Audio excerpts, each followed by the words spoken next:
Good morning, he said optimistically, in the hope that you can hear me, as ever, because sometimes you can't.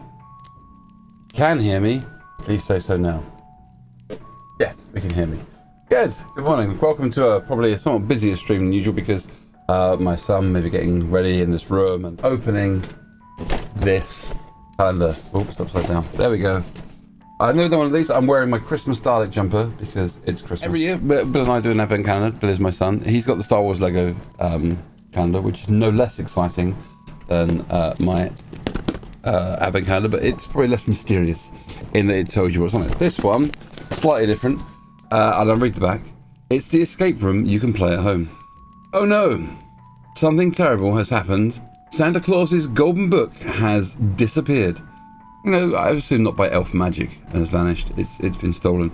Maybe, who knows? It contains a complete list of all the Christmas wishes. If the book isn't found by Christmas Eve, there will be nothing but sad faces around the tree on Christmas morning. It's up to you, me I presume, and you people as well, to save Christmas. And time is of the essence. I would imagine we have 24 days. The thief's trail leads you to a remote mountain village. You quickly notice that something strange is afoot here, but what? And where has the golden book gone? You must find it, but let me tell you, behind the doors of this village, there are many surprises waiting for you. The advent calendar is an exit game and adventure story all in one. To find the golden book, you must open the little calendar door every day. Behind each, you will find a new, exciting puzzle, the solution of which will help you move on to the next room. Only if you follow the clues and solve all 24 puzzles will you find the thief and the book and save Christmas.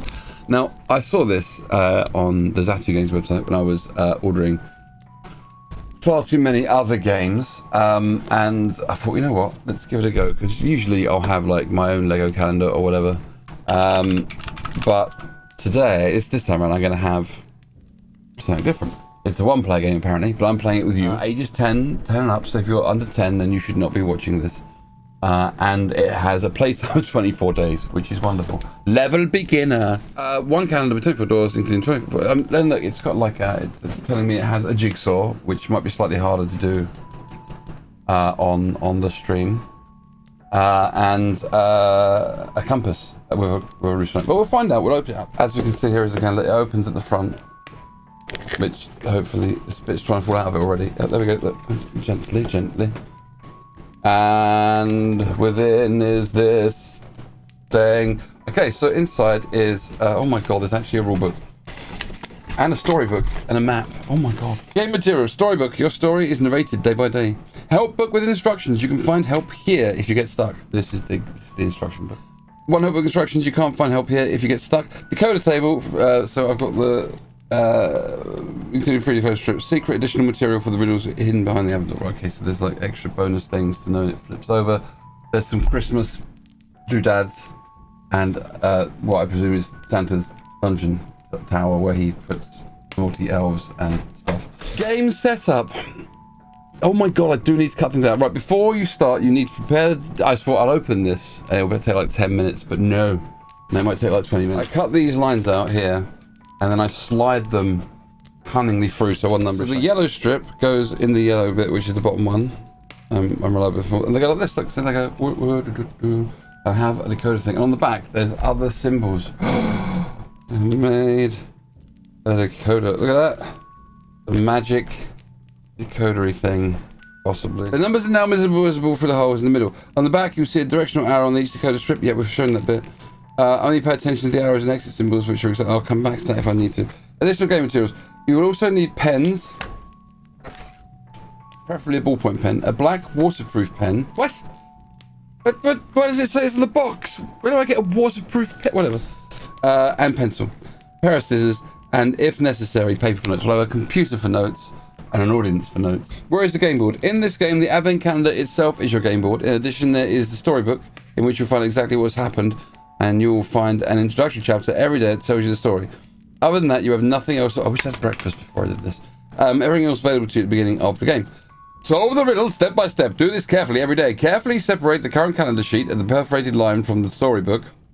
Read the introductory chapter. Open the next door as soon as you're prompted to do so in the text. Behind it, you will find various things to help you. It might be riddle, cards. Solve the riddle. Usually you can and must use everything that you find in the room or storybook for that day. In my room, there's a lot of stuff in my room. Okay. Attention, to solve the riddles, you can label, fold, cut up, everything is allowed and sometimes even necessary. Keep all of the game material until you have completed the last day of the advent calendar. Do not throw anything away. You may have to use it again. Ooh.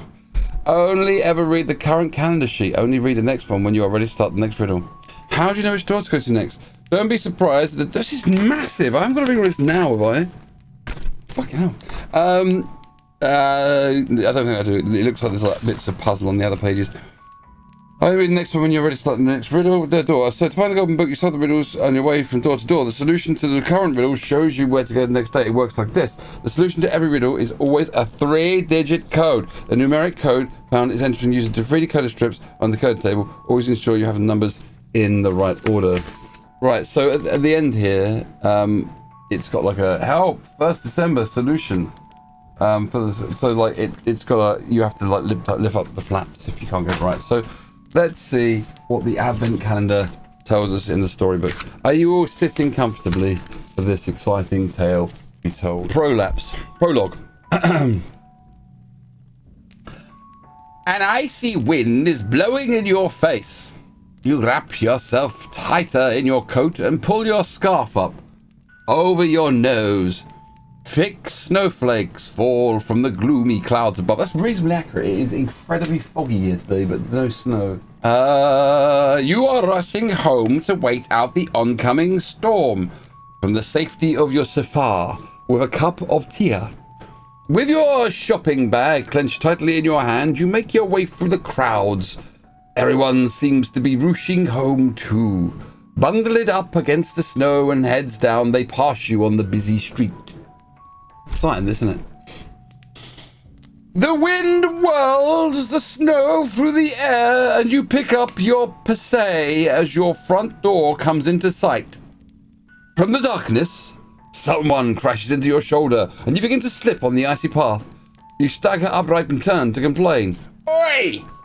You say, but the figure has already hurried off into the dusk. You just catch a glimpse of a slightly chubby man in a red coat before he disappears around the corner. Ah, rude, you mutter, shaking your head. Then you pick up your bag and rubbing your sore shoulder, you make your way toward the door. You're quite rude. I mean, saying someone's a bit chubby, that's still quite, you know, off-putting, really, isn't it? Oi, chubbo. I mean, it's not kind. Jeez. I don't like myself already. At home, you are welcomed by... You may notice that I'm a bit of a cockney as well in character. At home, you are welcomed by cozy... Which is appropriate, really, because I'm from North London, so I've got the kind of accent going on. At home, you are welcomed by cozy warmth and the scent of vanilla biscuits. I can't eat vanilla biscuits. They're not vegan. Happily, you peel yourself out of your thick winter clothes and boots. You are now naked. Luckily, you made it home before the weather got worse. Now you can settle down with a cuppa. And that escape room game that your friend recommended. You always get excited about riddles. But wait, what's that? Something is flickering in your living room. It's something on fire. Anxiously, you rush into the room. Fortunately, the only flickering is from one of the candles on your advent wreath. Nevertheless, a chill runs down your spine because you took all your clothes off. You cannot remember lighting the candle. Da, da, da, da. But who else could it have been? Maybe that's the riddle. It would be pretty odd to break into a house just to light an advent wreath. You giggle a little nervously. How careless of you. A candle left unattended. Only now do you notice the letter propped up in front of the wreath. So someone was here after all. But who and what did they want? Your heart beats faster. Curiously, you step closer and with shaking hands open the envelope. Hope you're enjoying this. My dear friend, please excuse... Oh, sorry, I need to do a Santa Claus voice. My dear friend, please excuse my intrusion into your home. I had no choice. Some in dire straits and run... I'm not doing that all the way through. That's massive. I'm running out of time. You'll understand why in a moment, but I'm still doing the narrator's voice. That's not right either. But first, I would like to thank you. Nowadays, there are a few people who have lost their faith in the magic of Christmas. There are even fewer who are extremely secretive and who, in addition, have a remarkable talent for deciphering complicated riddles. In short, there are only a few people like you. And that's exactly why I need you. You must help me. I beg you, because I'm afraid that without you, there'll be no Christmas this year. Your heart skips a beat. No Christmas. That could be unthinkable, just like you. That could be unthinkable, just like you. Countless people are sure to have gone all out in preparation for the celebration. It could be huge disappointment for them and for the children. You shudder with the thought. Curiously, you continue to read. The bad news is, my golden book has disappeared. This is terrible. Everything points to it being stolen. It's my world. It didn't just have everyone's Christmas wishes in it, but also their addresses. So the presents get delivered to the right home. I'm sounding a bit South African. I'm not happy about this. If the book doesn't turn up before Christmas Eve, it could be a disaster. Can you imagine? To give nothing but sadness this year. Even the Christmas sleigh needs the book in order to fly. Fucking hell, put everything, all his eggs in one basket with his Christmas book. Whoever has the book seems to be very clever. I know that I followed him, but he didn't get very far. I lost track of him in a small remote mountain village. Initially, I thought it would be easy to find him. I tried, of course, but except for a few sparse hints, I didn't find anything. All this remains a mystery to me. You are my last hobby. Please help. Maybe you can find the thief, or at least find my golden book. I leave you a few documents that are sure to help and have taken the liberty of organizing a lift for you. She will pick you up in front of your house and will be the easiest way to reach the village. I can't do more for the moment. I have to rush off and deal with a mountain of formalities. The security authorities are giving me grief because, as you can imagine, the loss of the golden book is also a gross violation of my CDPO, my Christmas Data Protection Ordinance. But anyway, that's my problem to deal with. I know that I can rely on your loyalty and discretion. Please help me save Christmas. I wish you every success. Speedy Christmas greetings. Blimey, he's asking a lot, isn't he? Anyway, right, what am I? The signature is smudged and illegible, but you can figure out who wrote it. It was that guy next door. When you were a child, people tried to convince you that there was no Santa Claus, but here's the proof, right?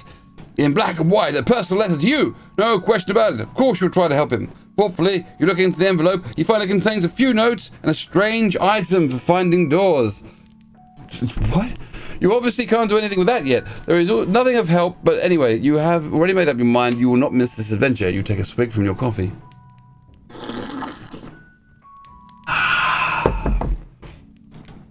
You look out of the window.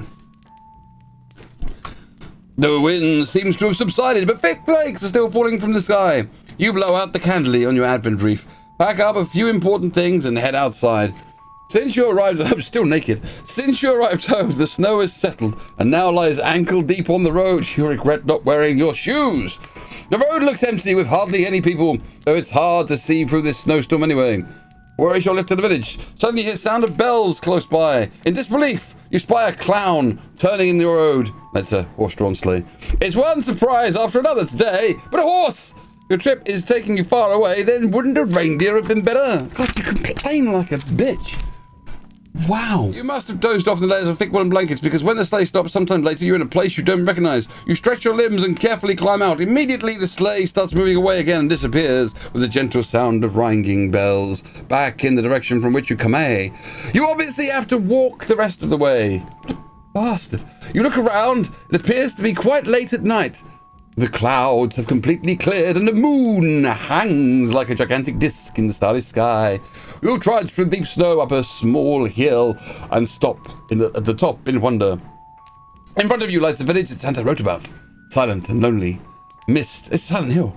Mists across in a shadow valley. It's Silent Hill. Framed by an impressive mountain range. I'm not going in there. It's Silent Hill. Not a soul can be seen. It's definitely Silent Hill. You listen carefully and hear nothing but your own breathing. It's definitely Silent Hill. In front of the mountain peaks, you spot a large steeple. It's definitely Silent Hill. In the middle of the village, the many small half-timbered houses look almost picturesque. It's Silent Hill. But you feel a sense of unease because it's Silent Hill. It's the middle of the night, but you are used to more noise. Who knows what's waiting for you down there? I do. I've played the game. But Christmas is at stake, so you straighten your shoulders, because they were a bit crooked, and set off down the hill with determination.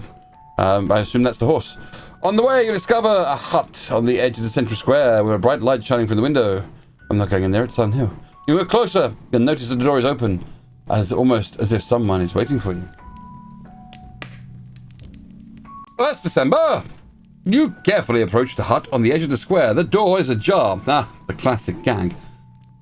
But to be on the safe side, you creep to the frosted window and look inside. Everything looks deserted because it's Silent Hill. Despite this, you knock on the door from and wait a moment. As nobody responds, you enter. Why would you go in? A strangely familiar feeling creeps up on you. I'm in Silent Hill, you think. You feel as though you know this place. The inside of the hut is pretty shabby, or shabby if you prefer. You notice a thick layer of dust everywhere and numerous cobwebs in the corners. It seems like nobody's been here for years. Strange! Didn't Santa write that he had visited this village? The lying shit. Somebody else catches your attention. From the outside, it looked as if the hut was brightly lit. But inside, sorry, something else. Inside, it's actually pretty dark, and you can't see any light source. Odd. Yes, but you don't have time to figure out why. You have a deadline to meet. There must be a clue here somewhere that will set you on the trail of the thief. I said that completely wrong. You let your gaze wander and contemplate what to do next. The golden book doesn't seem to be lying around here anywhere. There are strange junk, though. Smiling, you suddenly remember the wise words of your grandmother. Do not fart in a bag and give it to someone else. She also said, if you are desperately searching for things, then it's better to get them tidy first. This saying is proven correct often enough, so you decide to look around carefully. Take the opportunity to clean up a little. As you do, you spot some notes on the table. Open door 1 now. Behind, you will find 2 riddle cards, A1, A2, and 20 small strange items. Another one is here. And inside, okay, so I have like a little card with pop out things and 2 things, but inside as well, and I'll try and show you this, is a little room, and there's a button on the floor, and there's like stuff. It's quite well done. There's a heart. I don't know if it's relevant. There's a heart with a 5 on it inside, and a skull. I'll just like show you that. Look, so there you go. And there's the stuff, and then there's a bit of paper on the floor. And my old camera had an LED ring on it, but I don't know what on there. There's some stuff there, so I might have to examine the room a bit. But there you go. That's the room. It's pretty cool. Pretty cool. So I've got 20 small. I've got a rooster. I'm not going to put them out yet. I've got a rooster, a rearing horse. There we go. There's there. It's easy to hold them up with them on the cards. I've got a vase, a button, and a witch. I've got a witch. I think these are the things that we see on the wall. So we've got the heart and the antlers, the antler horns, and a Domino's cube, a fleur-de-lis, and a newspaper. Card A1 says, it has been... Oh, sorry, the riddle card, boys. It has been many a year since anybody ventured here. Items over which folk fussed have now been left to gather dust. Of the items you have found, 3 don't need to stay around. Throw them out and do not miss into the bin that looks like this.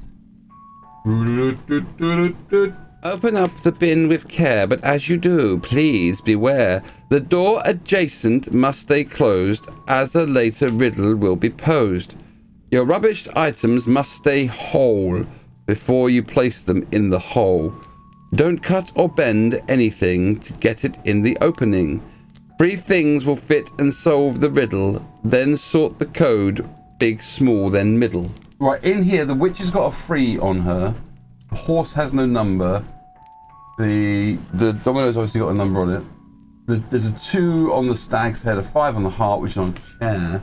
1 on the rooster, a 6 on the vase. So everything's got a number. 0 on the button. There's a bin here on the map. Oh. I do not have a pop out with the bin on it. I've got a picture of the bin there. I've got a bin here on the map. There's no bin that I can see in the room, not on the ceiling. The door at the back doesn't open. There's nothing weird going on there. Okay. Right, okay. Yes, right, okay. So I can interact with the bin by opening this flap. This bin is now openable. I think the apple will go in. I'm just looking at the things on the desk. I think... Okay, the apple goes in. Okay, so we've done a thing. That's pretty cool. The vase might go in. I think I need bendy things. I think I need like... Nope. Nope. You were right, Holly. The one on the map. See, that was it. So it does say in the like kind of the help guide that sometimes things will be on the map as well as in a room, and there it is. And there's a little hole. We've all got little holes, so that's exciting. So I put the apple in, not that. But the witch is kind of bendy. Maybe the witch is big. Oh no! Oh, almost get the witch in. Go in hat first. Does that help? Oh, yeah. Oh, the witch is in. The witch is in the room. I need one more thing. I hope they didn't have numbers on them. That would be really frustrating if they had numbers on them. Do I need to like remember the numbers on them? Yeah, okay. So there's like bendy things going. Bendy things? Or a bendy thing? No, I'm not gonna get the skull face of the antler dude. Rooster dude? Rooster dude is a bendy thing. Rooster dude!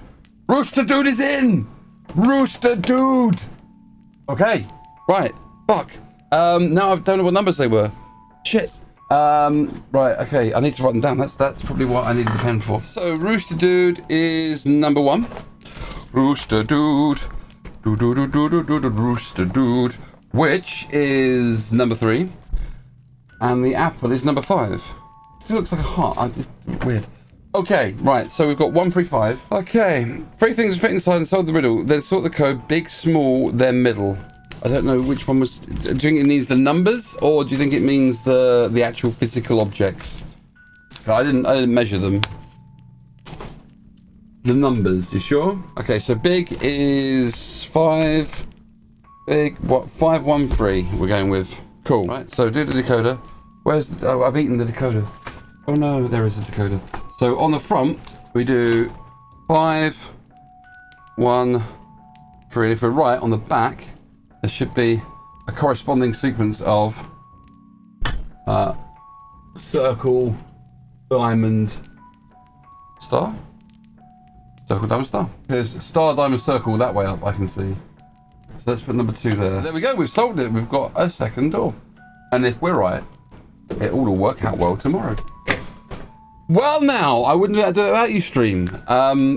That was pretty cool. Actually, that was actually pretty cool. And I've got a bunch of things for another day, and some stuff to read. So we are ready for tomorrow morning's stream. 2nd December. You'll finally understand the item that Santa Claus gave you to find the next door. It's so easy with the numeric code. You leave the hut again and try to open a couple of the surrounding doors, all closed and secured with combination locks. You look again at the clues left on the table by Santa. Lo and behold, you are led to the right door. Relief flows through you as the combination lock pops open. You enter and stand there amazed. What strange place is this? Have you landed in an old-fashioned bank or perhaps a theatre set? Everything in here seems quite old, as if time has just stopped. In the sparsely furnished room stand 2 men clad in antique clothes from the 19th century. Antique clothes from 19th? So they're wearing 19th century clothes that were antique at the time. So they're probably like 17th century clothes. Bit weird. You approach them and ask if they know anything about the whereabouts of the Golden Book. Oi! Where's the Golden Book, innit? Because we established yesterday that my hero was in fact from London. Because that's where I'm from. So the men just look down their noses at you with disdain. The bearded one replies, Golden Book? Bah! Humbug! There is nothing of that sort here. Then he rudely turns his back on you. You obviously cannot expect any other help from these men, so you're on your own still. What's the point of these men? Open door 2 now. But also, look, there is a promissory note here on this sheet. Look at that. And it's got weird lines down it. You can see them. It's got faint lines. 2 light lines and 2 dark lines. I'm not very good at colours, so I don't know what they are. Which I hope isn't relevant. We'll open door 2. Oh, it's a card. There's a card. And inside you can see the guys in there. Richard, look at them. Oh. So riddle card B, it's sideways. Riddle card B says £1,000. This 1011 will put the code in front. This 1011 will put the code in front of you. This note, already somewhat old, you firstly cut and secondly fold. Okay, so yeah, we have to cut out the note and fold it up. It's quite important, I should say. The valley is green, the mountains are grey. Smooth mountain and valley, place star on star. The code will appear where you are. Okay, so look, there's a little mountain map there. There it is. Mountains and valleys clearly indicated, and the word code. There's a code at the bottom. Now, the idea that the valley's green, the mountain's grey. Now, I've already said that on this sheet, it looks to me like those lines are different colours, light and darker. So I'm guessing The light colour is green. I can't really tell. And these would be these ones here. So I reckon that's green. So Valley's green, mountain is grey. It's quite important, I should say. So smooth mountain and valley. So I'm guessing we just. So I reckon this bit at the bottom here, and maybe these numbers at the top are going to turn into some kind of exciting code. So I'm just going to fold it a little bit. If I fold them, I've got to fold them outwards because I can't see them once I folded them inwards, sort of thing. Fold the valleys together and bring that around star to star. Okay, yeah, we got like a thing going on now. OST, that's it. That's the one. And then up there on the other side. Okay, so that gives me numbers 1.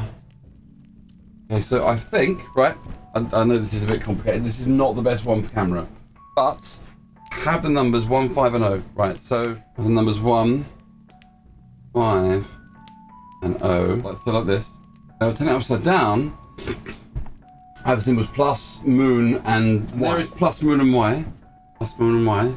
Plus, moon, and Y. So hopefully this is draw number 3. 3rd December. That is being today. The story begins. Carefully tear out the calendar sheet before reading. Oh, this one's got a map on the back. This is never a good sign. I'm going to have to get something to hold these up with. It's got a map on the back of it. The last one did not have a map on the back of it. Okay, this is going to be join the dots, isn't it? Look at it. It's going to be a join the dots. It screams join the dot. Wondering where you will find yourself next, you open the door. It's a different narrator today for those who've been listening to the last two. The other one's off ill with TARDIS syndrome. It's bigger on the inside. It's cold out in the village and you need to warm up. As the door opens, you squint against the bright light. You wouldn't have expected this sight in such a remote place. The room looks like a sumptuous hotel suite. Enthroned in the middle is a tempting 4-poster bed. You yawn for a moment. It's really late at night after all, but you have to save Christmas. No time for a nap. I'm from London, so my guy's also from London. No time for a nap. Jesus, innit? You can also see that the room is occupied, as there are large suitcases in front of the bed. This is a bad choice of voice. On the mirror of the dressing table, someone has briefly, apparently, tried out various lipstick colours. You risk a quick look behind the opposite door. An impressive bathroom, almost a small private spa, but no further reference to the Golden Book, so you return to the room. On the floor, you spot some cards, autographed by Mariah Carey. Who's Mariah Carey? Ooh, okay. And on the dressing table, you discover a massage. Okay. The massage reads, and this is on my take for Mariah Carey. Yeah, wonderful room search. That's the Queen, that's no good. I'd just do it in London, I guess. Dear wonderful room service, please could you get me a sticker from this mysterious place for my suitcases? I collect stickers from all over the place. I have been to on my tours, many. Did Mariah Carey actually stay here? It does look pretty classy. And do those 3 heavy suitcases contain all she wants for Christmas? Okay. Please turn the page, then open door 3. Behind you will find 2 riddle cards. You want to do. So this is the thing. It's going to be all the places Mariah Carey has been. This is the hard part, apparently. Everything that. Oh, look what is within. 2 cards. And then you can also see within there is like there's the hotel room. Oh, there we go. Over here. Oh yeah, there we go. Hotel room and the bed, and on the floor there's some stuff, and on the wall. So riddle C1. Oh my god, the riddles don't actually say anything. They're just. Okay, these are the riddles, right? This is it. Oh, can I get you to see that? Can I get you to see that? Yeah, sort of, maybe, yeah. So that's the riddles. I think that I'm gonna have to draw lines between the places on this map in the order of like how high they are up, or whether they're laying on top of each other. I think. And the second one is the same. Oh, that's focused really well. Lovely. So I go from the back, which would start at Warsaw, but does it matter which way around I go? Does it matter? I'm supposed to make three shapes. How can I make 3 shapes out of 2 things? Puzzling. Oh, there's one in the frickin' room, isn't there? Oh my god. Okay, so which one is first? Amsterdam to London. Okay, so I'll do... No. Amsterdam to London. Amsterdam to London. My word, I've been around. Then to Paris. Well, what I'm doing here, stream. I really, it's difficult to show you, but then to Paris. According to this is the first one. So, then to Luxembourg, then to Bern. So Luxembourg is over here. Bern is here. And then to Andorra. Over there. That, to me, is 5, I think. Is that 5? You know, that's 5. Right, let me ask you another question, String, because this is confusing me. Are these different colours? Yes, okay. And the one in here, on the floor, is that a different colour? Look, yeah, that's definitely lighter, right? So, I think what I'm missing here is, can you tell me the order of those lipstick marks in the window? Can anyone tell me which one they go in? Yellow, blue, purple. Okay, yellow, blue, purple. So the one on the floor is the light one. That makes... So which one is this one? So that's blue, cool, right. So this is number 2. Look at that, we're getting somewhere. We're good. Right, this one is Oslo. Oslo, Helsinki. Oslo's here. Helsinki. It's very hard for me to see what I'm doing and do the thing, but we're gonna go. Oslo to Helsinki. Whoa. Helsinki to Copenhagen. There. To Vilnius. Vilnius. Which I think... Where is Vilnius? That's there. And then to Berlin is there, which I reckon is a 3. And then the coding on the thing, Prupple. Oh god, I think that's Warsaw, Prague, Sarajevo, Belgrade. I think that's that way around, isn't it? I can't really see it, can you? You have to trust me here, team. It's going to start at Warsaw. Warsaw being here. It's going to go to Prague. Is it Warsaw? Prague. Then to Ljubljana, blah blah blah. That's down here. And I think it's Sarajevo. I can only see the Yevo bit, but I'm assuming it's Sarajevo. To Belgrade. Budapest. Yes, Budapest. Where have you gone, Budapest? You're up there. Budapest up there. And then to Bratjabla, just up there. But I think this is going to be a 6. It's going to be the last. Yeah. So we ended up. Look at that. Look at that. 5, 3, 6. Lastly, to reveal. Triangle upside down, roundy thing, point stuff. Triangle, roundy thing, point stuff. Triangle, roundy thing, point stuff is there. Triangle, roundy point stuff. Number 4, look at us go, ting. Right, so, oh god, this one's got a telephone on the back. That's a worry. Day 4. Carefully tear out the calendar sheet before reading. You end up in an old-fashioned office, which you've broken into. Behind the cracked window glass, countless lights blink across from you. Hold on a second, how can this be? you question. And I'm me, so I'm obviously the character in this, so I do a London accent because I'm from London. As you can tell, exactly the same voice I use in the narrative. You just stepped through the door of an old village hut. Curious, you walk toward the window and look down a huge city from a great height. That is clearly LA. And the window must belong to a high rise. Wow. You just traveled thousands of kilometers. Or is this window some kind of magic trick? Wow. You look back doubtfully, but through the open door you still see the dark little village. You shrug your shoulders. Clearly, strange things can happen here and you don't have time to investigate them. So you focus on your assignmente again.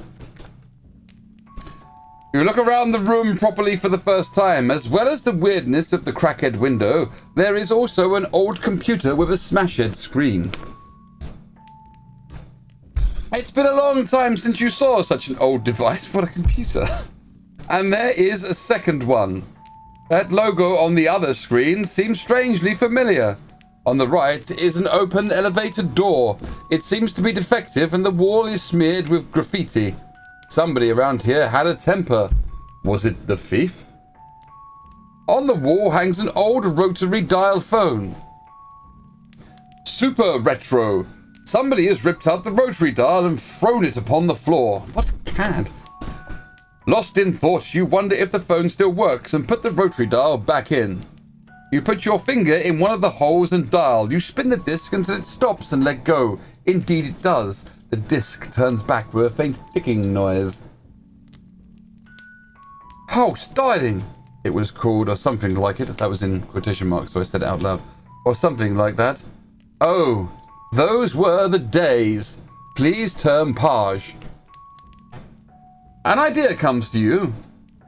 This was a conspicuous phone left on a desk. Perhaps the way forward is just to give someone a call. The question is, whom? Open door 4 now, but behind you will find one little card, D. One strange item, rotary dial. Okay, so if we've got the right room from yesterday, which we may or may not have, there should be behind this window, or door, I should say, a rotary dial phone. Yep, that's it. Oh no, it's color based, isn't it? So if you're new to this stream, I can't redo color, but that's fine. And a card, and inside is, I'll show you the inside of the room, over here. There it is, and that's the broken computer, and there's the elevator door. And there's some other things. I can't make out because the door's in the way. I will undo the flap. Gotta get used to not being mirrored. So it looks like on this side there's just the phone, the broken computer, broken window, and it's... I see on the elevator door someone has created the words Yippee-ki-yay, which is from the Shooty Shooty Bang Bang. No socks. Is it No Socks Policeman and Shooty Shooty Bang Bang Christmas? I can't remember. Someone tell me. Okay, so I've got this rotary phone and it's coloured thusly. Mr. No Shoes and Shooty Shooty Bang Bang Christmas. And it's going to cover the holes up, right? Yes. So if I hold it like that, we get there.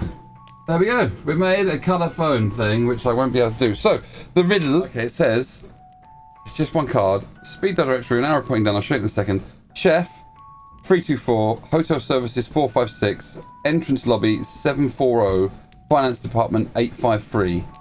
Okay, that's all it says. There it is. There's the card. I can't make out the colours. I'm really hoping that you guys can see the colours on the numbers. The arrow points to what? Chef. It points to the word chef, but it also points to the first letter of each word. So we have to call the chef. Okay. So if I put it... the 3 is green. What's the 2?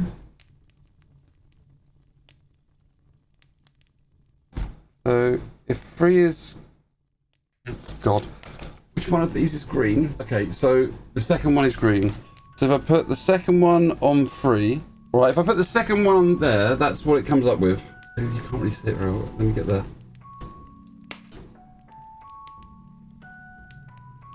That's where we end up with on... Is that a clue? Right, the problem I'm facing is I don't know... I guess 1 is supposed to be in black. So I think that's how it's supposed to start, right? That's how it's supposed to start, I think.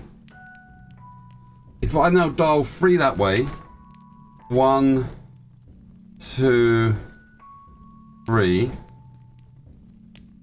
Okay, so the 3 is selected. I've dialed 3. What colour was green? Green was... No, sorry, green was the first one. So what's currently selected by green? 6 is selected by green. I reckon that's it. So if I say 6 is the first number, so if we do... Oh, this is a funky ass puzzle. 1, 2, and then I now dialed 2, so the chef. So the colour selected by white is 8. Is that right? Yeah. 8. And then this is where you're going to need something out because 4 is... That's red, isn't it? You said red. Yeah. So 4 is red. So 1, 2, 3, 4. Is that 2? Cool. Right. So 2 is red. Right. So I reckon 682 is our number. Did we get a code on 682? Right. That appears to be 682 next to Santa's elf dungeon.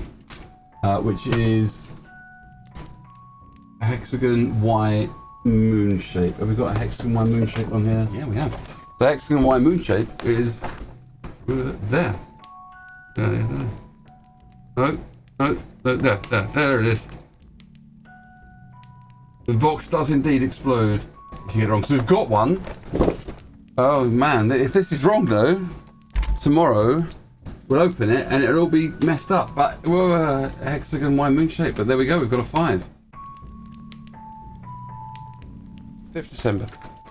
My narrator's voice changes occasionally, but I'm always from London.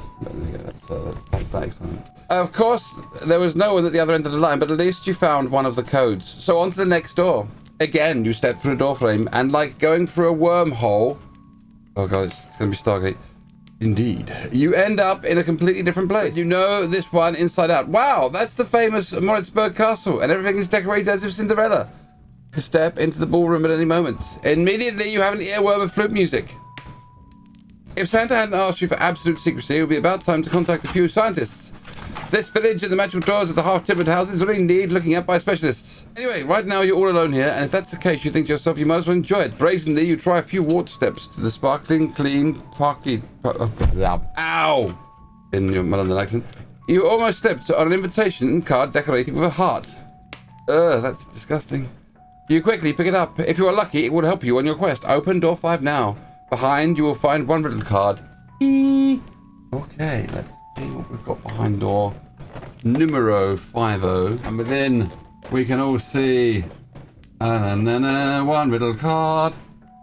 And right within, mirrors facing one another that kind of display the rest of the room, which contains a hanging chandelier with 2, 4, 5, 6 maybe candles, and then the door you can see. Can you see? Invitation to a dance in the mirror ballroom. Oh my good god! It is definitely there's a heart in 2 different colours. A picture of a building. Oh my god! What does this even mean? So the mirror ballroom is there's 2 mirrors. I might need a mirror. And there's this. I'm not sure. I don't know what this. Can you see it? Can you see it, stream? Can you see it? Can you give it there? Maybe not focusing well. There it is. There's no map of the village on the box. So like the first one, there was a picture of a barrel that appeared here, but that's... Oh, wait a minute.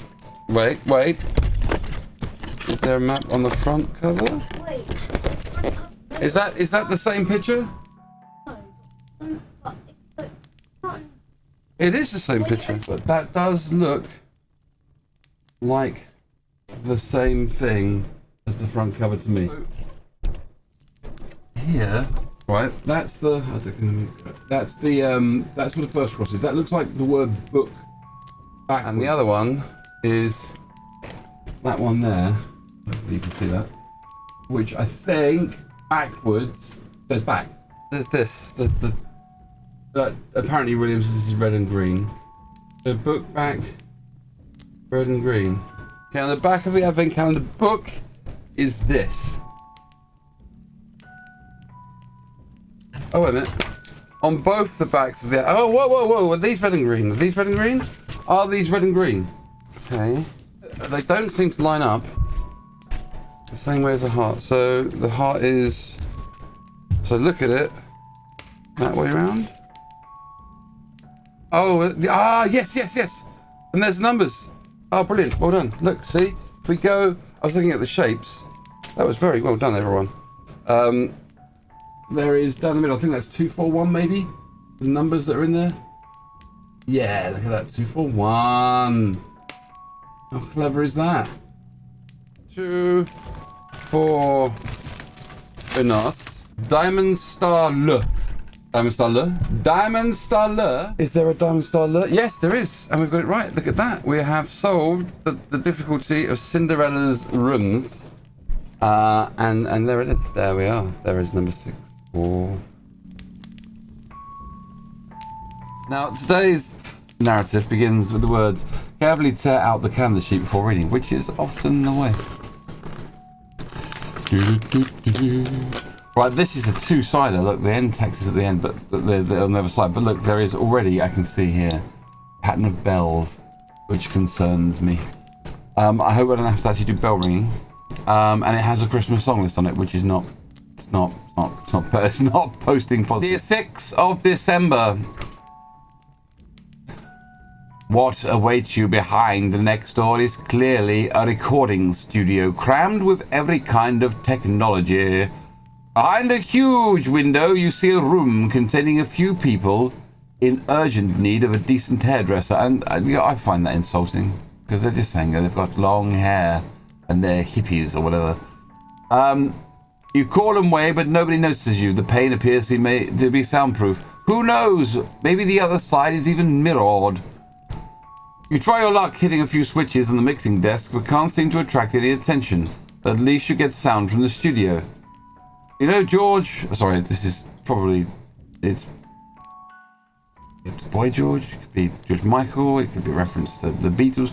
I think we should do a Christmas song. Do you remember the song we wanted to record in April, last Easter? Maybe we can just switch the words. Good idea, but for now, let's sing a few of the ones we have. How about some of these songs? That's the Christmas song list. Oh, Little Town of Bethlehem. Oh, Christmas Tree. Three Kings from Persian lands afar. Silent Night. Oh, Come All Ye Faithful. Coventry Carol. A Shepherd's Watched. The First Noel. Ding Dong Merrily on High. And Jangle Balls. Watching the bells. And you got this whole thing going on there. Look at this. Ooh. And on the back it says, they begin to sing some well-known Christmas songs. You look around briefly, but nobody else is here, so you listen to the singers whose voices seem strangely familiar. Finally, you grab a bell and join in with the beat of the songs. So, jingle bells, jingle... open door 6 now. Day 6 is here. I am opening the door. Within is simply... There's no clue card. Usually you need a clue card. Day, you probably can't hear this, is a bell.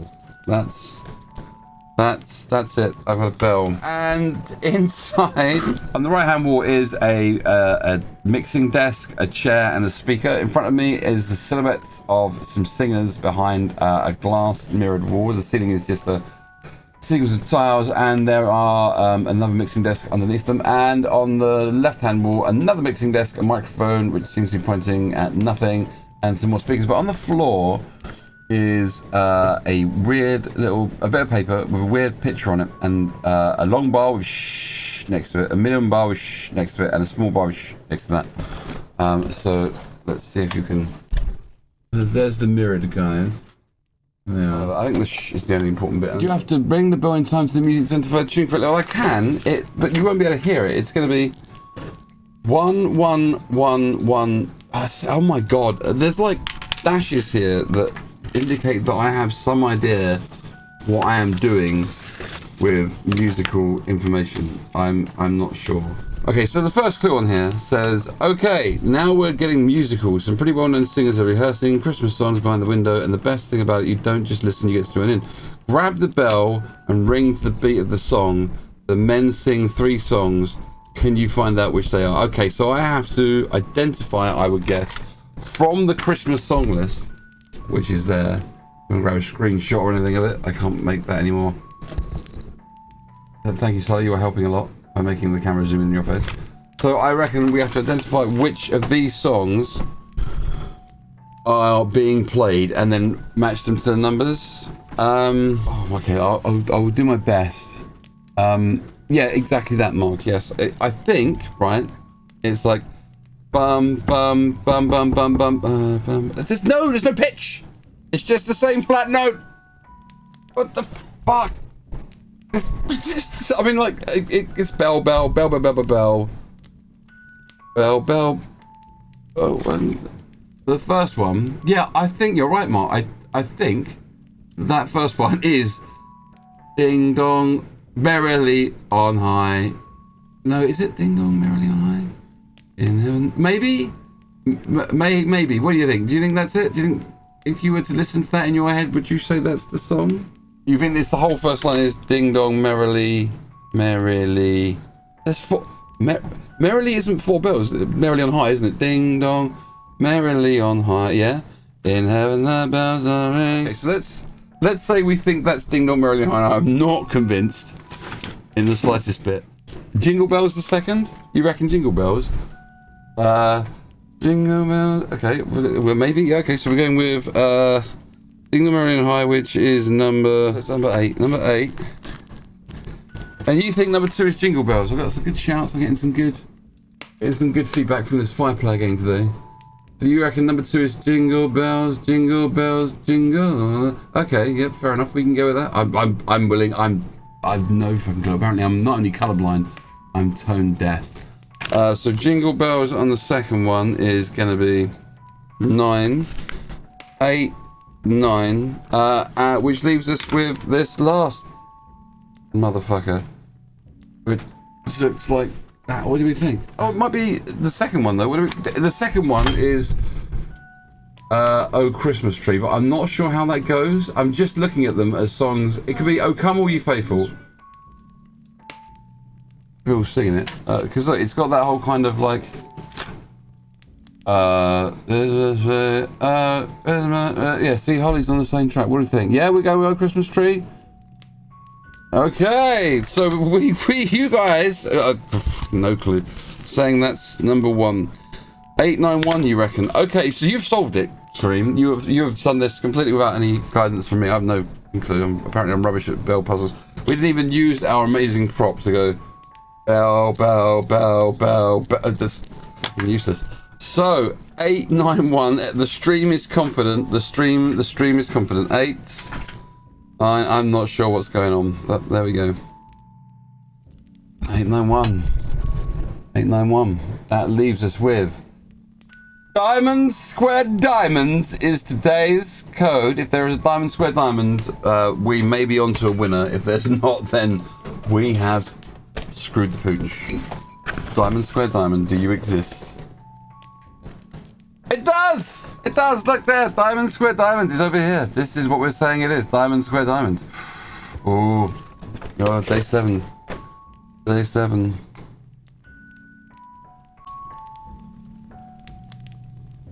And today there are bits of the puzzle, and this looks suspiciously like a number of coloured pins, rather than, you know, like something else. This is going to be a tricky one, I can tell, but let's get going. My narrator's voice. 7th December. This time you walk into a kind of detective's office. You look out of the window. Yes, this street is well known to you. Baker Street.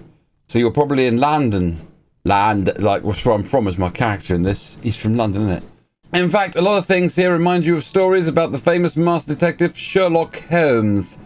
The crackling fireplace, the winged chair.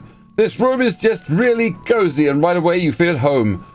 Though that heavy wallpaper may be too old-fashioned for your liking. If only you could do a little home improvement. Well, we've broken into his gaff, so, you know, may as well do some home improvement while we're here. Who knows? Maybe a bit of graffiti, a yellow smiley face or something. Oh, I see what I'm doing there. I'm Chopper from 2000 AD. You stop your daydreaming and continue looking around. Someone has carelessly left a violin on the floor. On the wall hangs a large pinboard littered with notes, photographs, and newspaper clippings, which I suspect is going to have something to do with this colour-based puzzle, which I can't do. Many of them have fallen and are scattered on the ground. Obviously, you should be looking for the golden book, which Santa Claus said stolen from him by a mysterious stranger here in Silent Hill. But your fingers itch to investigate the mystery. There really is a detective at work here. Then you have to see what he's working on. Who knows? Maybe you can help him. Maybe you can leave him a tip. Well, I've come to help you, and I've left you some money because you need it. After all, you're always up for working on an exciting puzzle. I'm not. You take a closer look at the pinball. Please turn the page, then open door 7. You will find 7 riddle cards. F1, F2, F3, F4, F5, F6, F7. Here we go. Door number 7. Door number 7. And inside there should be a wodge of clues. There's a lot, and they've got F3, they've got F8 on them. And oh fuck, there's like a pinboard in the corner, which I'm gonna have to rely on probably to do stuff like that. And then there's Baker Street with some swords. There's a little green. Is there a ghost?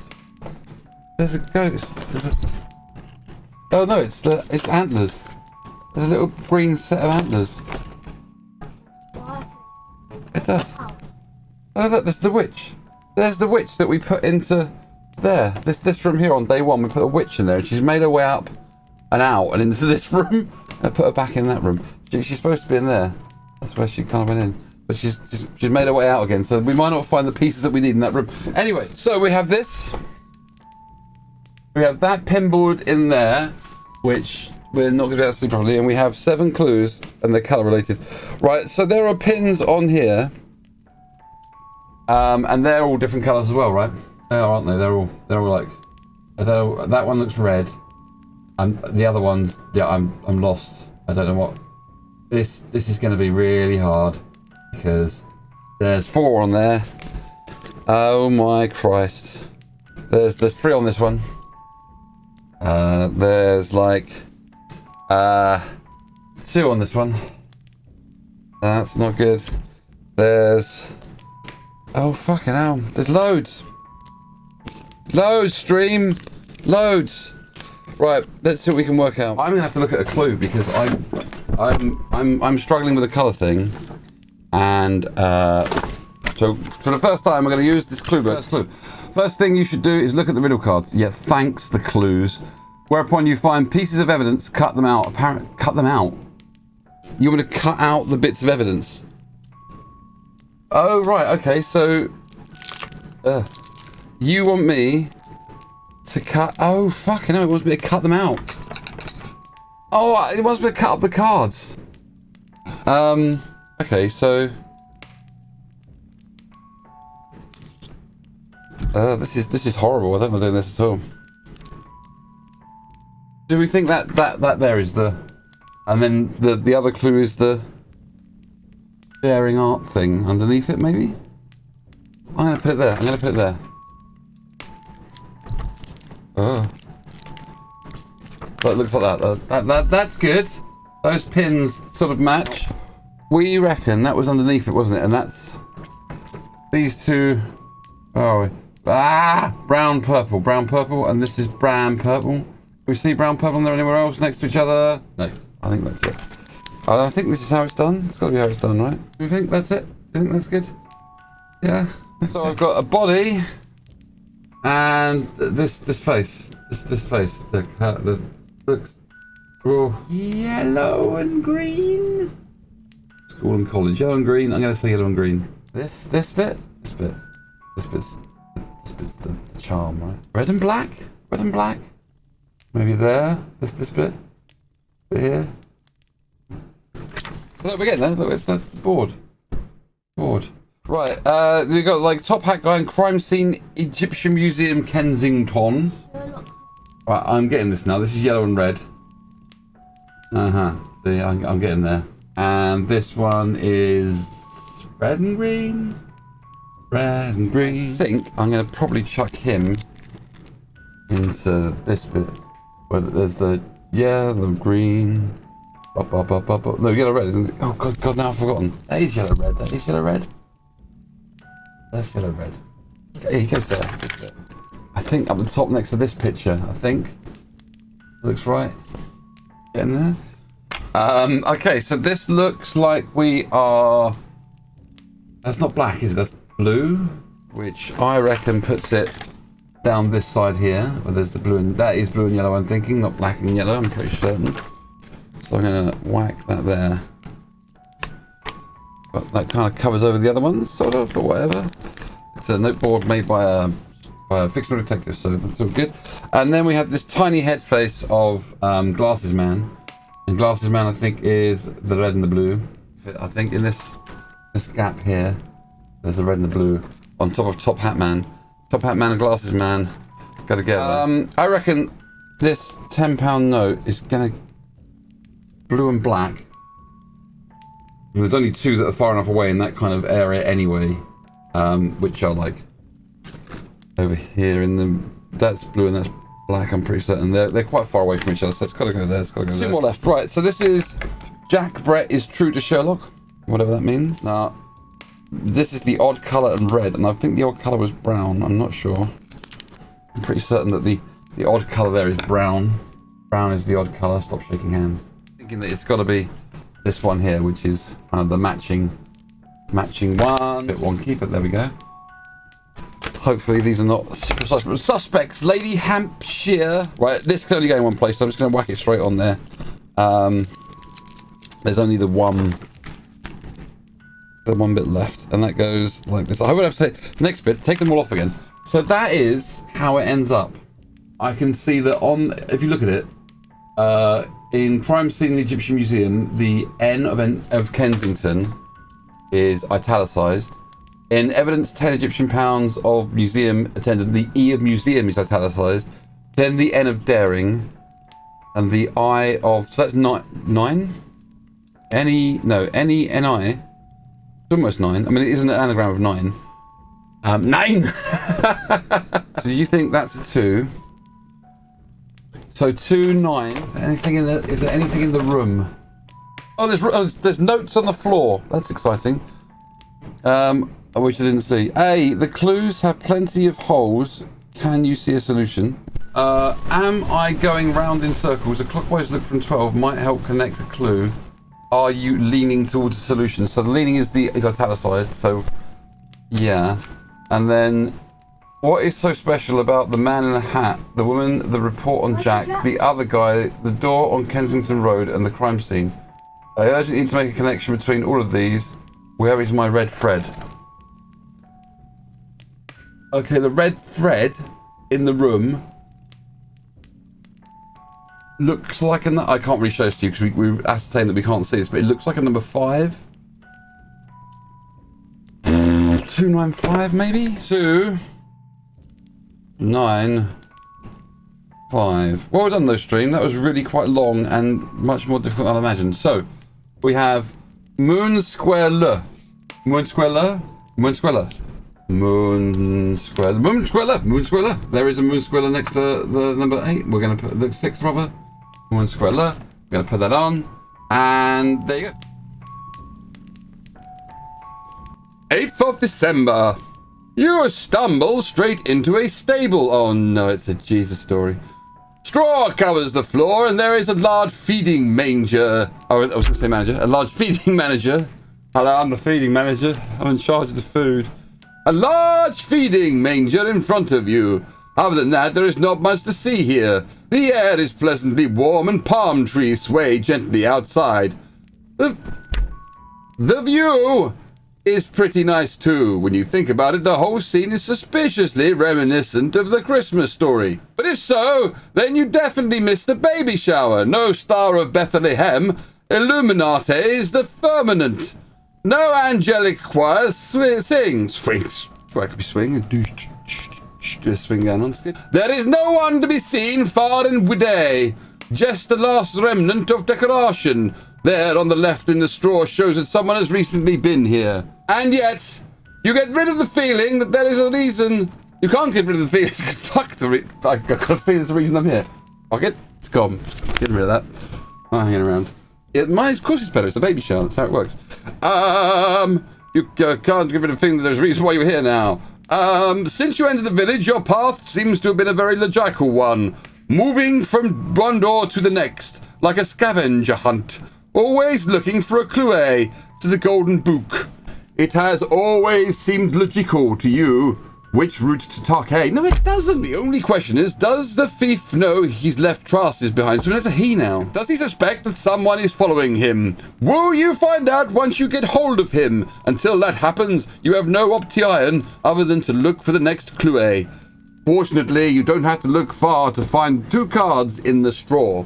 Open door arte now. You'll find 2 riddle cards, G1, G2. So, door number 8. It's very good though, because like the puzzle itself, the whole thing, has like interacts. The whole board, the front of the board's been useful before. Is this G? It looks like G. There's a manger. There's some straw on the floor. There's definitely palm trees. There's nothing really there. There's some little things in the straw on one side which look like little dots. I think they're red. They're probably red. See, this is the problem. The ceiling looks okay. As the stream probably knows, is that I can't see colours. Yeah, I see. Oh, there we go. I managed to get it. But somewhere, maybe on this side. Yeah, you can't see because it's dark. There's 3 little red pins. To get a light in there. Right, let's see what we got. Okay, G1. Here upon an early morn was a tiny baby born. Visitors from near and far came to visit via a star. This is awful. Via a star. The guests have gone, and so now you will need to find a similar clue. A star of Bethlehem a star of Bethlehem shines bright. Look around, don't take all night. To help you out, you should be told it isn't white but shining gold. When you find the star, you're able to put your code into the table. Don't be hasty, wait a second, the code is not what you had reckoned. To find your code more easily, use baubles from the Christmas tree. Okay, so like I just said, this thing often uses like more of the board. There's no star in this thing. There's some like red baubles. There you go, you can see the red baubles on the floor. Oh, come here. You might be able to see if they go. I can't show them to the stream. I will get my secondary helper. Are the stars in these baubles on the side here, are they gold? He's having a look. Even like in the light, it's hard to tell. But let's have a look at the first clue. Riddle card G1 tells you to find the star of Bethlehem, what it looks like. Find the coloured version of the star and you'll be the wiser. And what do the baby shower decorations have to do with it? They look more like Christmas tree baubles, don't they? Yes, they do look like Christmas tree baubles. And now gold star, right? Okay, but where's the gold star? I mean, there's baubles on the riddle thing. That could be it. So, like on the decoder, there's baubles. Right, I'm going to read the second clue. On the bottom of the advent calendar, you'll find a coloured version of the Star of Bethlehem. We found the illustration on the decoder table. Riddle card G2 reveals exactly what you have to do next. Enter the code you found right under the star. Well, it says you can find the Star of Bethlehem on the bottom of the advent calendar.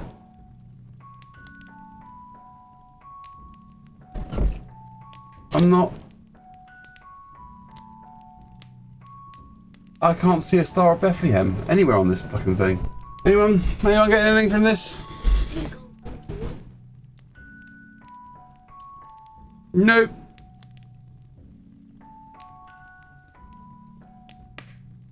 No, I'm not. This is not really very obvious. Right, on the bottom of the advent calendar, blah, blah, blah, it can be found on the illustration of the decoder table. So it's on this... Where? Where is it on the illustration of the... Oh, I see. Right, what I think it's saying is that the numbers on the decoder table are today's puzzle numbers. I think that's what it's saying. I think it's trying to say that the big light coming out of the golden book is the Star of Bethlehem. And that somehow the concept that it's got baubles on it means that that's today's clue. I think that's what it's saying. Yeah, I think it's 656. Right, when I put it to 656, yeah, the direct on the red baubles it reads 394. If we just go with red baubles that are lined up, I think those are the red ones. Do we think it's being really sneaky? 394, or do we go with 656? 394. Bill's saying 394. I've got 1 for 394, 1 for 2, 3 for 394. Anyone else? 4, 394 it is. Okay, 3, 9, 4 gives us Star, square, upside down, triangle. Star, square, upside down, triangle. That was a stupid puzzle. I'm going to write another email of complaint. This one not about colour blindness. It's star, square, triangle. That's the one. That's day 9.